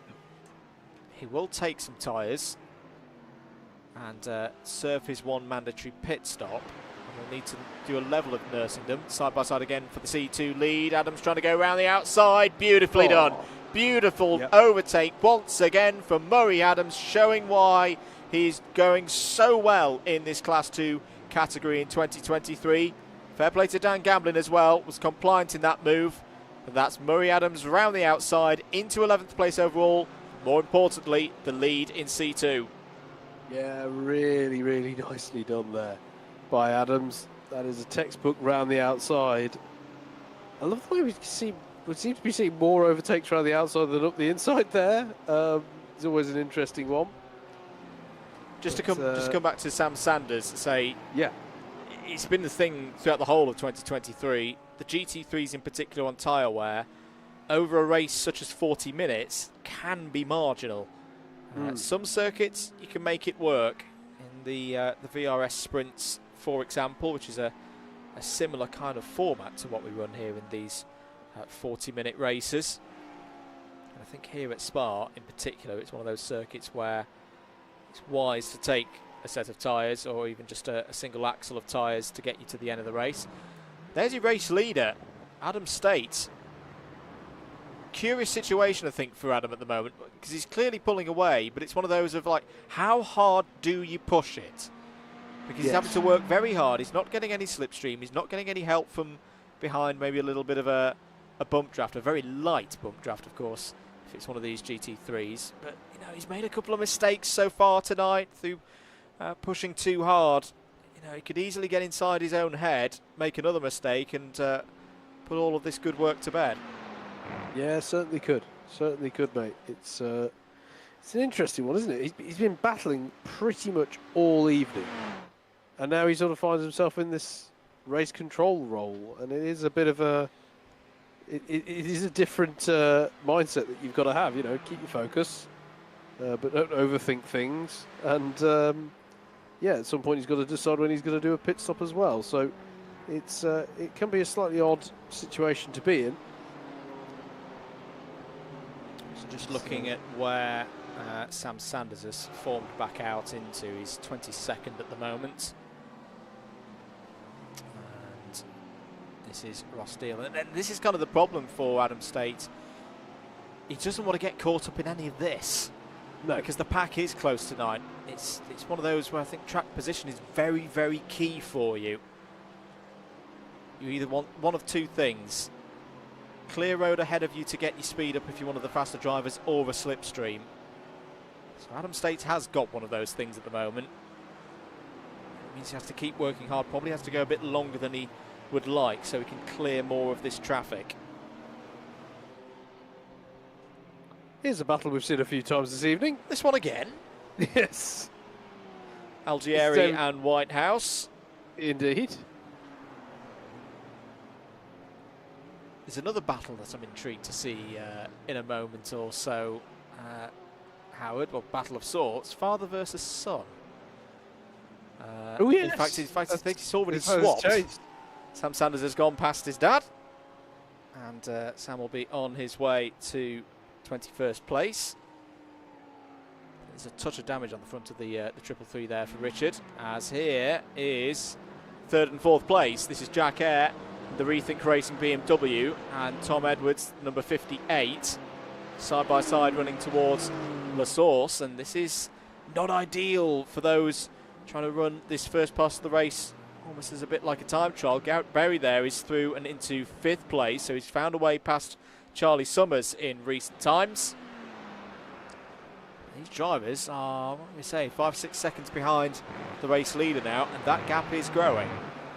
It is, yeah, and you know, long race. I think they probably do need to. Oh, Tom Dix is off, and that's a big one, Andrew. That's up towards Radion.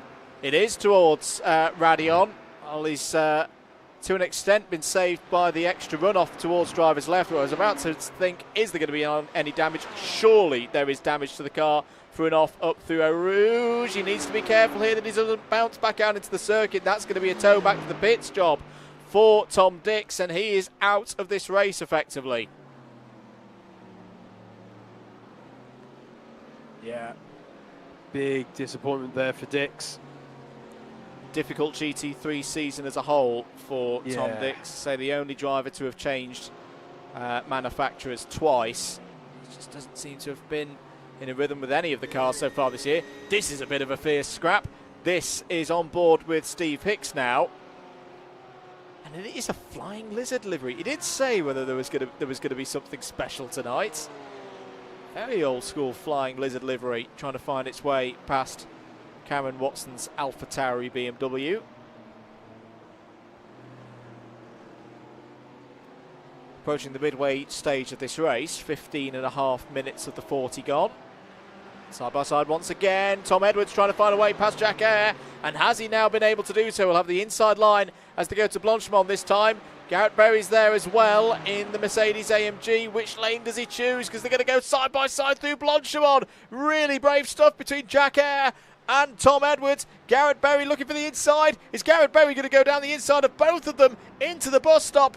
Space being left by all of the drivers. Summers gets through past Edwards, and similar to what we saw with Adam State in the A final, Tom Edwards thought, well, I've got this one done surely, and ends up losing 2 places.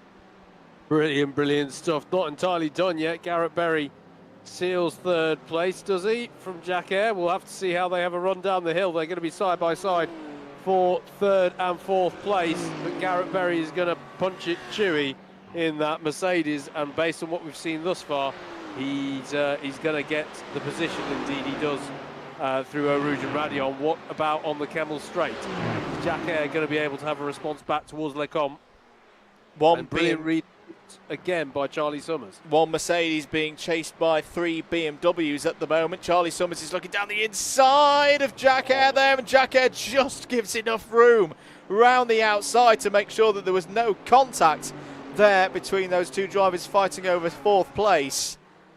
This is hair-raising stuff tonight. Summers is now looking down the inside into Rivage. There is contact between the 2 of them, and round goes Summers. He's only going to lose a position or 2. He's going to have to reverse that to get the lock on. Oh, makes contact with Cameron Watson. And Cameron Watson's now in the wall. And it's probably going to have suspension damage as well. It's going to be a tricky spot to recover. Through goes Matt Hale in the Porsche. And, well, I think Cameron Watson has got every right to feel a bit aggrieved about that one. Damage rear left.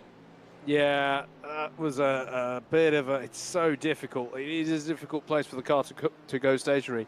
But that was a...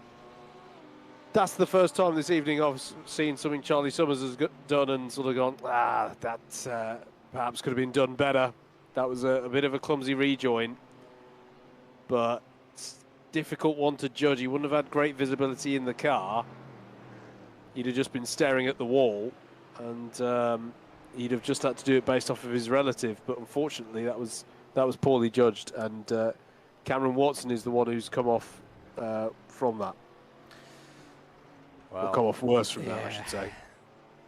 I would guess for Cameron Watson, you get that car in now. It's pretty much at the halfway stage anyway. There are some visitors to pit lane. Tom Dix has re-emerged from pit lane after his problems.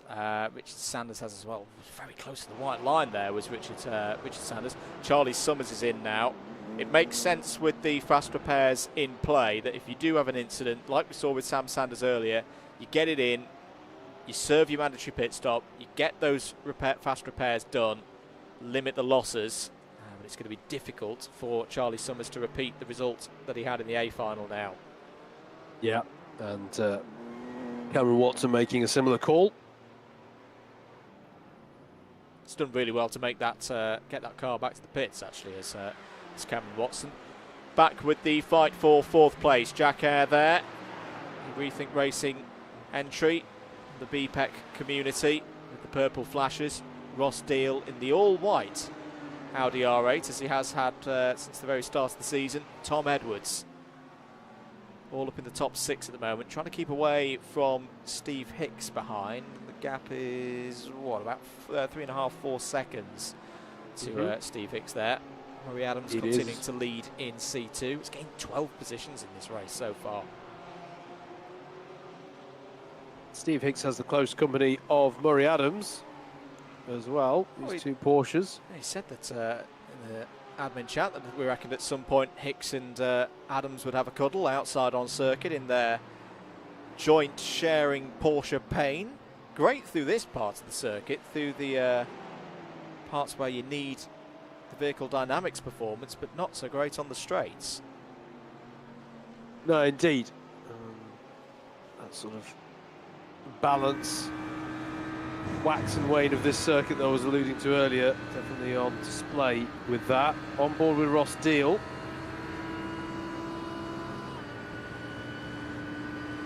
I just wonder, I don't know, is there an undercut to be played here, Andrew? And you've got all this battling going on, and you're going light through Blanchimont like that. Who's that off That's to the Richard right? Sanders. Richard Sanders off on driver's right. So I wonder if he's had a similar incident, and there is Ross Deal cutting to the pits. I think that's the right could be call. a smart play. Yeah, I think that's the right call, because Ross Steele, I would say, not the first time we've said this season, the Audi doesn't like dirty air. It looks squirmy, it looks all over the place when it's in a pack, and we know how quick Ross Steele is. We've seen him do similar plays, I want to say, back at Hockenheim earlier in the year. Yep. He pulled out of a pack when he thought, well, surely you're going to lose the slipstream, Ross, but he's got that pace that he can turn that around and undercut. In the pits as well is Matt Hale. These are all drivers just making a straight call on, this is the halfway stage in terms of number of laps. Take some fresh tyres, get back out on circuit. Quiet night so far for Matt. Working his way up the order. Here's the 21 and the 210. Murray Adams looking around the outside now of Steve Hicks. Now the do that before. Now the gain to be had here for Murray Adams, whilst these are two drivers in C1 and C2, the points are attributed to the overall position, not the class position. Murray Adams wants to get himself as far up the order as possible. Hicks runs wide. Adams is going to be down the inside there through Bruxelles. Don't take each other out, boys, otherwise the admin chat is not going to be happy at all. It's going to be a 1x surely for Murray Adams. Steve Hicks looking for a way through into Pouon, and Adams is going to have the position there. He is indeed. Yes, he gave... I know what happened to him through Jackie Hicks' corner. He wanted to give Hicksy as much room as he possibly could, but he did run quite wide for his troubles, and then had the job done by Pouon. A good battle, but one where I had my heart in my mouth, I think it's fair to say. We're up to 23 minutes of this race gone, 17 to go. Still a number of drivers yet to pit, and I wonder if this is a thought on traffic. And just to say that, the race leader's in. I was going to say 50-50 split, Andrew. Half of the field have pitted, half hadn't, and this is where Adam State chooses to make his pit, as too does Mike Hart as well. Garrett Berry stays out, will take the lead of the race. And I understand that one from Garrett, because he was just catching up to the back of Mike Hart, and I wonder if he's going to go for an overcut attempt here by staying out. I'm not seeing that car go up on the jacks, are you? Nope. So is this a roll of the dice for Adam State? Yes, he's going to keep the tyres on. As are most of the people in that pit lane. Well, this is an interesting one. We're seeing split strategies on tyres, most certainly. And a huge number of drivers in. So Jack Eyre, Steve Hicks, Murray Adams, Dan Gamblin, Sam Dimolo, Seb Algieri, James Fremont, all in the pits at the moment. So here is your race leader. So the only four people, Andrew, not to be pitted now are Garrett Berry, Tom Edwards, Andrew Dawson, and David Whitehouse. Indeed. Good evening to Luke Tomlinson, cheering on Jack Eyre and saying Seb Algieri Class 3 OP. Could well be. As it's the process now. Drivers who come in start in Class 3. They're assessed after a few rounds as to whether they should remain in Class 3 or move up to Class 2. Matt Salmon, being an example of that from earlier in the season, is now in Class 2. They carry over their points. Don't lose anything in that regard. If anything, they gain, because they go into the part of the competition where you can earn a drive for a race in the CLUB100 Endurance Championship next year. The winners of that prize from last year is, I think they're having their prize not too far from now. I think they're having it at Ella Park, if I'm right in saying so, which is a streamed sprints round as well. So we might try and do a little bit of a coverage for that for Josh Ladd and Christopher Powell as your race leader. Now surely Garrett Berry pits, yes, and does so. Now, has the overcut worked? Does he take tyres? Does he back himself with some fresh tyres, some better grip in the latter stages of the race to overhaul Adam State? There's Tom Edwards in the pits as well, and Andrew Dawson. So that's everybody apart from David Whitehouse having now completed their mandatory pit stop. Adam State comes over the line, Howard, and you'd imagine that he retakes the lead of the race. Indeed. So I think it's going to be interesting. So now everybody pits. David Whitehouse and Andrew Dawson also took to the pit lane. So we have now had everybody make their pit call, Andrew. I'm going to say, I wasn't able to watch everybody as it's close on pit exit between Garrett Berry and Mike Hart. That was close, second place. I'm going to say that your highest placed driver who took new tyres that I know of was Ross Deal. I'm pretty sure we saw Ross go up on the jacks. Garrett Berry also went up on the jacks. Oh, did he? Okay, yep. Okay.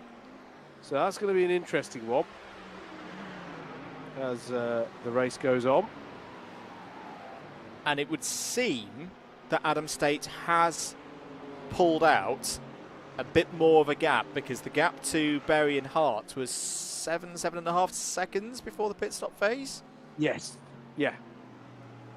So it's not a huge amount of time that he's pulled out, but it is a bit of time nonetheless. And I think there's a back marker in between. Yes, there is. It's Richard Sanders. Matt Salmon is also in the pits now. Not had a great evening, unfortunately, here tonight, has Matt. For Garrett Berry, though, and his chances to win this race, although we should be clear, with this result as it stands, he would win the round. Doesn't necessarily, yes, for a championship points perspective, need to make this overtake on Mike Hart. He does not. That's no fun, though. No, he'll be wanting to get that one done. He's here to race. Indeed. Yeah, it's going to be interesting, and there is the traffic of Richard Sanders for them to navigate. Which just pulls over to one side. Yeah. Yep.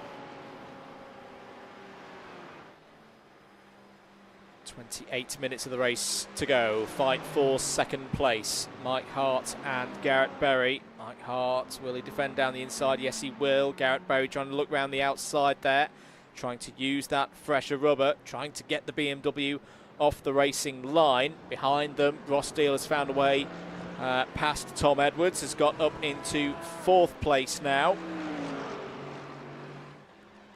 So I think it's probably fair to say that the big loser of time in that pit stop phase was probably Jack Eyre, wasn't it? Down to sixth place now. Charlie Summers has recovered to seventh place, still leading in C2. Eighth place overall is Murray Adams. Is this going to be the opportunity now for Garrett Berry to get by Mike Hart? He's definitely going to be in the slipstream of the polka dot BMW up ahead, and he's going to try and get a bit of side draft as well. I feel the inevitable with the AMG power coming here, Howard, but he's going to have to do it around the outside. Yeah, the BMW's not been too weak in the straight line. It is going to have to go around the outside. They nearly touched there, and that's beautifully judged by Garrett Berry to get himself into second place.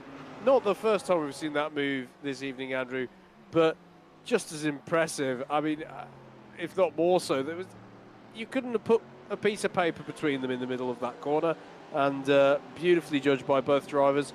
And Berry's up into second place. Superb. He hasn't had to do a lot of overtaking so far tonight, but that was beautiful from Garrett Berry. And if that's the overtake that wins him a round of the CLUB100 BUKC iRACIng Championship for the first time, and it's a fair one to write home about. There's James Fairmont going back out onto circuit. He's currently in 19th place, so I think he's had some problems here in this race because he's distant from the pack behind. Hello to those of you who've subscribed tonight. We've had a couple of pop up on the screen, but again, Google security settings, privacy settings and all the rest of it, so it doesn't always pop up people's names and all of that business. But if you have clicked the subscribe button tonight, thank you very much. Hope you are enjoying the coverage tonight. Not that long before the next one of these. It's 3 weeks time for round 8 of the championship. And I've now forgotten where we're going to be, which is very bad of me as I'm trying to tell you about it. But Garrett Berry pulling away here, Howard. Looking comfortable now for second place. Indeed, it's Suzuka. Thank you. I want to say Monza, and it's like, no, it's not Monza. It's very much not Monza. No. As they go, Suzuka is distinctly un-Monza-ish. It's the F1 nerd in me. I always feel like Monza should follow Spa. I know what you mean. Yeah, I get that. Yeah, we'll be in the F4s. Yeah. I've been to Monza in this championship before, of course. Had yes. Some, I think it's good touring cars. Yes, there TCRs at Monza, which some drivers hated. I loved. It was a great stream.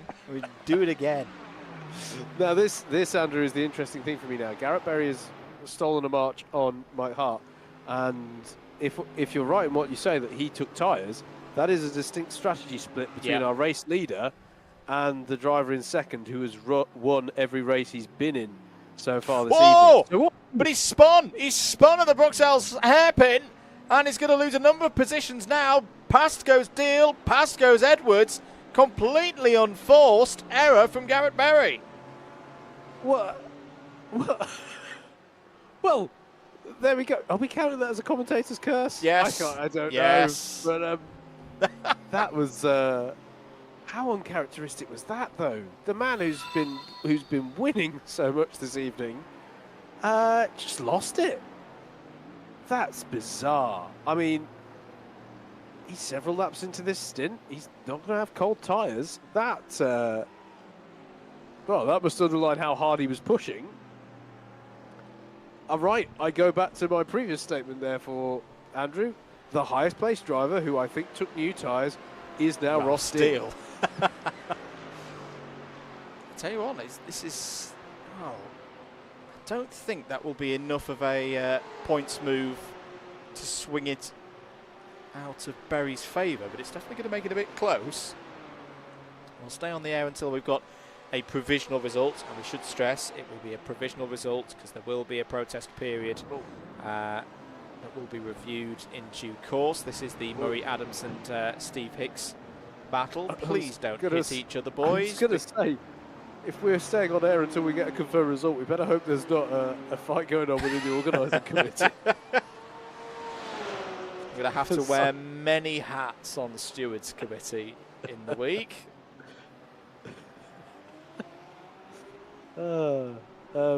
Good little battle this, though, between the two of them. No, that's not cutting down onto the wall. That's fine. Please don't Perez and Ocon this, boys. Oh, man. Oh, this has been a great... I've loved this round. This has been great. Along the Kemmel Straight, Murray Adams versus Steve Hicks. Hicksy will be on the outside, but as we've seen so often this evening, not least from Murray Adams, that is in no way a disadvantage, but Murray Adams strong on the brakes into Lecom and holds on for now. That is a man who's confident on the brake pedal there. Well, again, two drivers who are part of the DDMM iBarn Stormers unofficial Le Mans 24-hour effort at the weekend. We're duking it out for the fastest lap in our now quite battered and bruised LMP2 car. I think Steve was subtly quicker, but Murray definitely turned over more pace on the rest of the field. To the extent that we're saying, Steve, what were you doing? Why weren't you pulling out a lead like Murray has?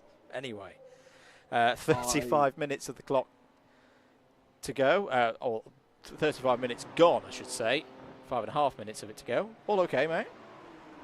Yeah, no, Cameron Watson's visited Dropping the pits down. twice. Yes. Yeah, I'm not quite sure why. I don't have it on my log. Okay, I do have it on my race control log that he did have a crash. Ah. So that's another unforced error there. Sam Sanders sorry, going past Dan Gamblin.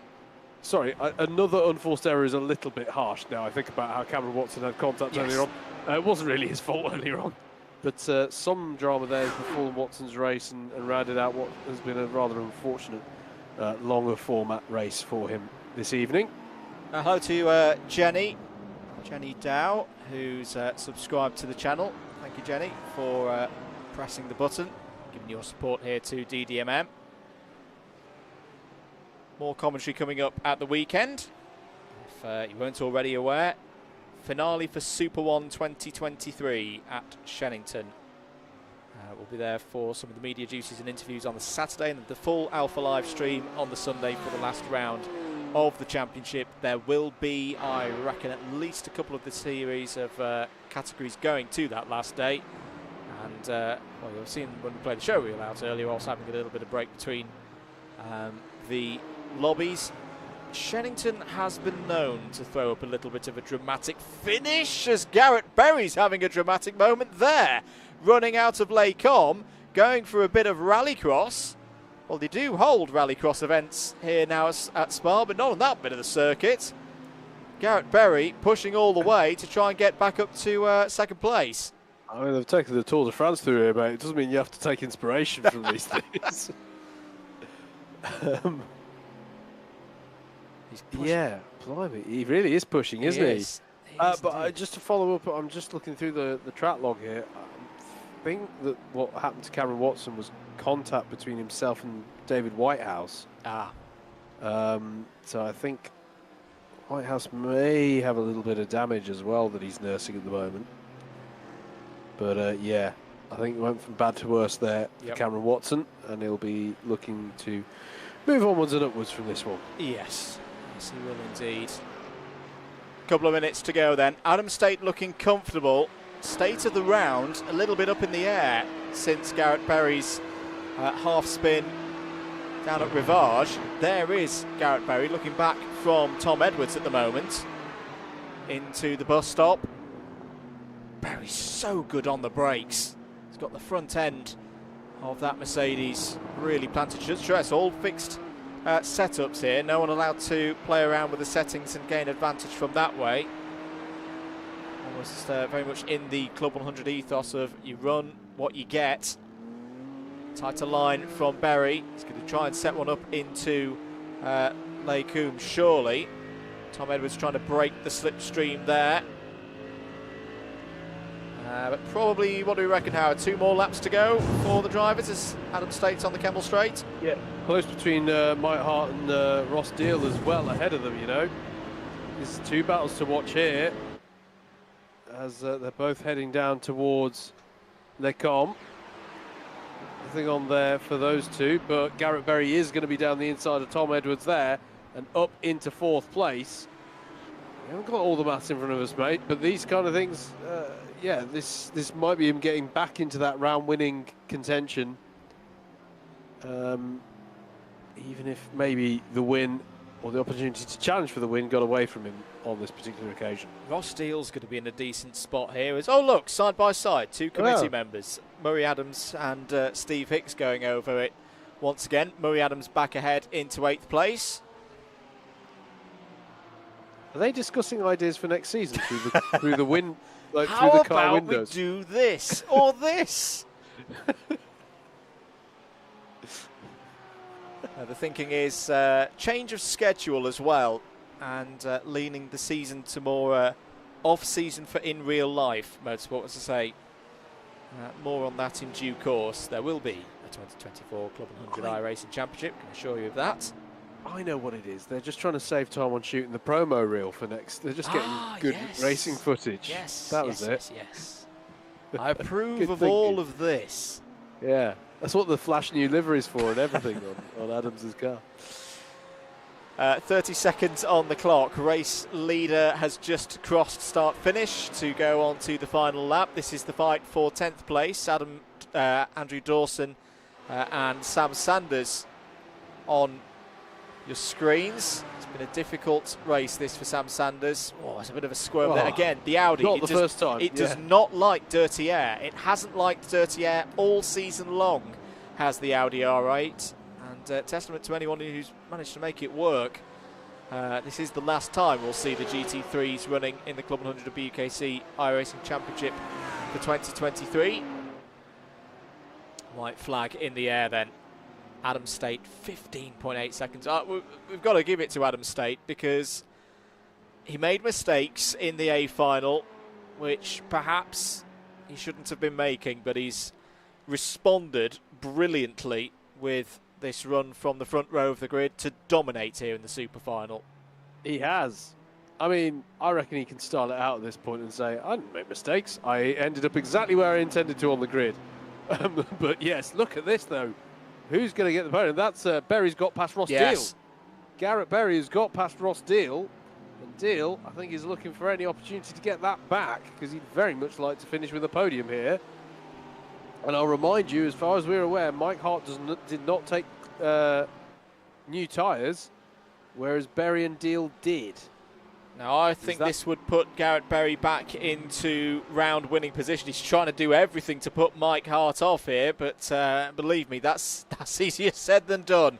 Mike's got a lot of tough metal about him as a racing driver. Just holds the inside line there, doing the best of his defensive work. A driver who raced for Birmingham back in the day in the BUKC. He's done a lot of in-real-life racing as well. Will know how to deal with this situation as they head up to Blanchimont for the final time. Two of these drivers aren't even going to get on the podium for this race. But here's Adam State. Needed a big score tonight. He is going to get a big score in the championship. And it's going to serve him well. But he's going to be particularly pleased about this win in the super final. Takes race victory. But who's going to be second in the super final? Who's going to win the round? Mike Hart defends down the inside. Garrett Berry's trying to go around the outside. He's gone too deep and he's going to lose positions. Ross Deal is going to go around the outside. Is he going to do it again? He did it in the A final. Over the line. It's going to be Deal on the line who takes P2, entered the bus stop P4, finishes it second, and that could be very important in the story of the round. Third for Mike Hart. Fourth for Tom Edwards, fifth in the end for Garrett Berry. He put it all on the line, and it may have lost him the round win. Sixth for Charlie Summers, seventh for Jack Eyre, eighth for Murray Adams, ninth for Steve Hicks, 10th for Andrew Dawson on a good night there for drivers from the weekend. 11th for Dan Gamblin, 1, 2, 3, Adams, Dawson, Gamblin in C2. Sam Sanders a disappointing 12th. Sam Dimolo does beat Matt Hale in a little bit of a grudge match there between the two of them in C2, 13th and 14th. What is Matt Hale doing? Why has he not crossed the finish line yet? He's doing a Bjorn Wertheim for 14th place. No, he has crossed the line because it's a little bit further back here on the Grand Prix layout. 15th for Seb Algieri. Very good performance. A few more of them, and I think we'll be promoting Algieri up to C2. Beats home David Whitehouse. 16th for Whitehouse, 17th for Craig Brown, 18th James Fremont, 19th Matt Salmon, 20th Simon Delamere. Tom Dix will be home in 21st place, 22nd for Richard Sanders, and a retirement for Cameron Watson. What a race. What a race indeed. We'll stick around here on the air until we have a provisional result of the points. And it very much could have changed there. I can understand it from Garrett Berry's point of view. You know, he's out here for race wins and all of that because he didn't do the first 4 rounds of the year. So it's very, very unlikely that he's mathematically going to win the title. But is that going to cost him that big send round the outside? Not only not taking second place, which we don't think he necessarily needed to win the round, but he loses third and fourth in the result of that as well. Going to be an interesting one, isn't it? I'm just somewhat reflecting on the evening we've had, mate. It's Do you know, it really does underline for me, why is Spa-Francorchamps such a renowned circuit, such a driver's favourite? You could see the challenge this evening. Think how close the cars were and how close of running we've had this evening, the number of battles. And yet we've had some really big names dropping it, having moments, and that is reflective, I think, of how competitive the evening was and thus how hard everybody had to push. But then also the challenge of this Spa-Francorchamps circuit. It does matter if you're in the slipstream coming through Blanchimont. It does matter if you misjudge your braking. Coming into, we've seen people having issues in Rivage or Bruxelles, depending on what you prefer to call it. Jackie X corner. We've seen drivers going off in Pouhon. We've seen drivers going off through Blanchimont. The challenges thrown up by this circuit are genuine, and that's why I think it continues to be, a driver's favourite because of that challenge. But what moves we've seen this evening as well. Really, really good battling. But it's been a bit, there's been a few incidents and accidents, but on the whole, I've seen a really competitive field of drivers pushing really hard around one of my favourite circuits and many others' favourite circuits. And it's given us some really, really thorough entertainment, and yet somehow random, bombastic craziness as normal, but a different flavour of a different flavour of bonkers to the bonkers that we had at, say, Magny-Cours with the Formula 4, which was also bonkers. We had people, crossing the line backwards at Magny-Cours, I seem to recall. But different. This is what we're throwing up for people here: multiple different flavours of bonkers. That's how I would describe the season. I should put that on a T-shirt. Result is in. We'll go from the bottom. Jay Elliott, 24th. I think he had internet troubles, which meant that he didn't score for a number of the races. Richard Sanders, 23rd. 22nd, Matt Salmon. 21st, Simon Delamere into the top 20. Craig Brown. Actually a tie there between Brown and Delamere on 201. James Remont in 19th place. I should note as well, 3rd place in C3 for Sanders. 2nd in C3 for Delamere. James Fremont 19th as mentioned. David Whitehouse in 18th, 207. Losers out in the Titanic duel between himself and Seb Algieri by half an event point. So 207.5 for Seb Algieri, top C3 driver here tonight. 16th Cameron Watson, 209. 15th place Matt Hale, 213.5. 14th place overall, just off the C2 podium, Sam Dimolo on 216. 13th place overall and 3rd on the event podium for C2 is Murray Adams on 217. Keeps his points tally ticking over. 12th was Tom Dix on 218.5. 11th and 2nd in C2 was Dan Gamblin on 221. Your winner in C2 tonight, I think, is a very deserving winner in the top 10 overall as well on 222.5 points. Was Andrew Dawson. So Andrew Dawson takes C2 honours here tonight at Spa. 9th was Jack Eyre on 229.5. 8th, Tom Edwards, 230. Very close as well. One single point covering 3 drivers here. Eyre, Edwards, and in 7th place, Sam Sanders on 230.5. 6th was Steve Hicks on 233.5. 5th was Mike Hart. Good run for Mike tonight. One of the stronger ones he's had so far this season, particularly there in the super final finishes on 236. 4th for Charlie Summers on 239. Here's your podium for tonight. Could be quite a key podium in terms of championship with an absent Kieran Harrison here tonight. But 3rd was Adam State, 241 points.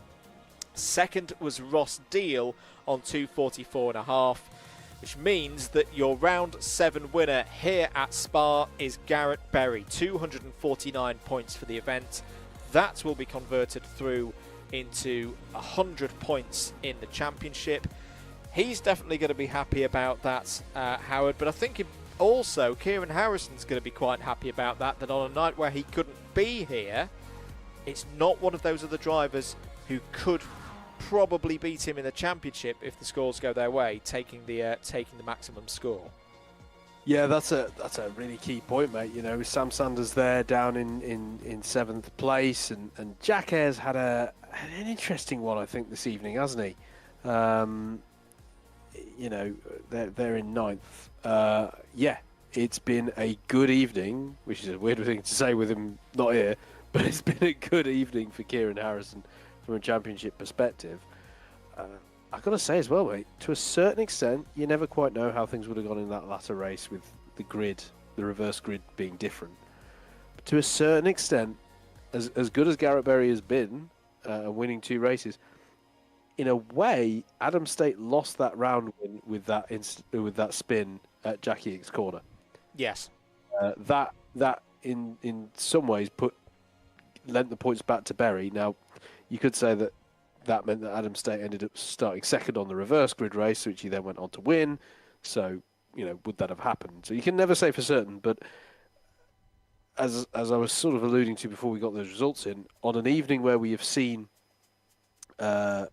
drivers dropping it, drivers losing it, going into spins, it's interesting how I think that has played a role in that round podium there, which is quite interesting. It has indeed. Well, that's all we've got time for here tonight at Spa. Thank you very much for joining us here this evening. I do hope you've enjoyed it. We'll be back in a few weeks' time when we go to Suzuka, and it'll be the F4s coming back out to play in that one. Very much hope you can join us for that one. More to come here on the DDMM channel over the coming days and weeks as well, between now and then, for that next round of the CLUB100 and BUKC iRacing Championship. If you have watched tonight and you want to get involved as well, £15 entry for the rest of the season at a discounted rate for rounds 8, 9, 10 and 11. Some fantastic circuits that we're going to, and some great cars between now and the end of the season. And in particular, if you're in the UK with a CLUB100 or BUKC racing history, past or present, or you're in BPEC as well and you're eligible for this championship, or even if you're not, have a look at the Motorsport UK paid membership deal, because there's a very good additional benefit deal that you can get by taking out a Motorsport UK paid membership. We're not affiliated this championship with Motorsport UK. We're purely saying this as what's the word? Consumer advice. It's a good deal at the moment if you're looking at iRacing, but you've been putting it off for a while. Inquire into that, because you get the F4 car, which we do use in this championship as well, for free as part of that arrangement. As I say, next time, 3 weeks' time, for Suzuka in the F4s. It'd be great to have you along. Thank you for supporting here tonight. We'll see you again very, very soon for more action here on the Double Dash Motorsport Media YouTube channel. Enjoy the rest of your evening, and goodbye.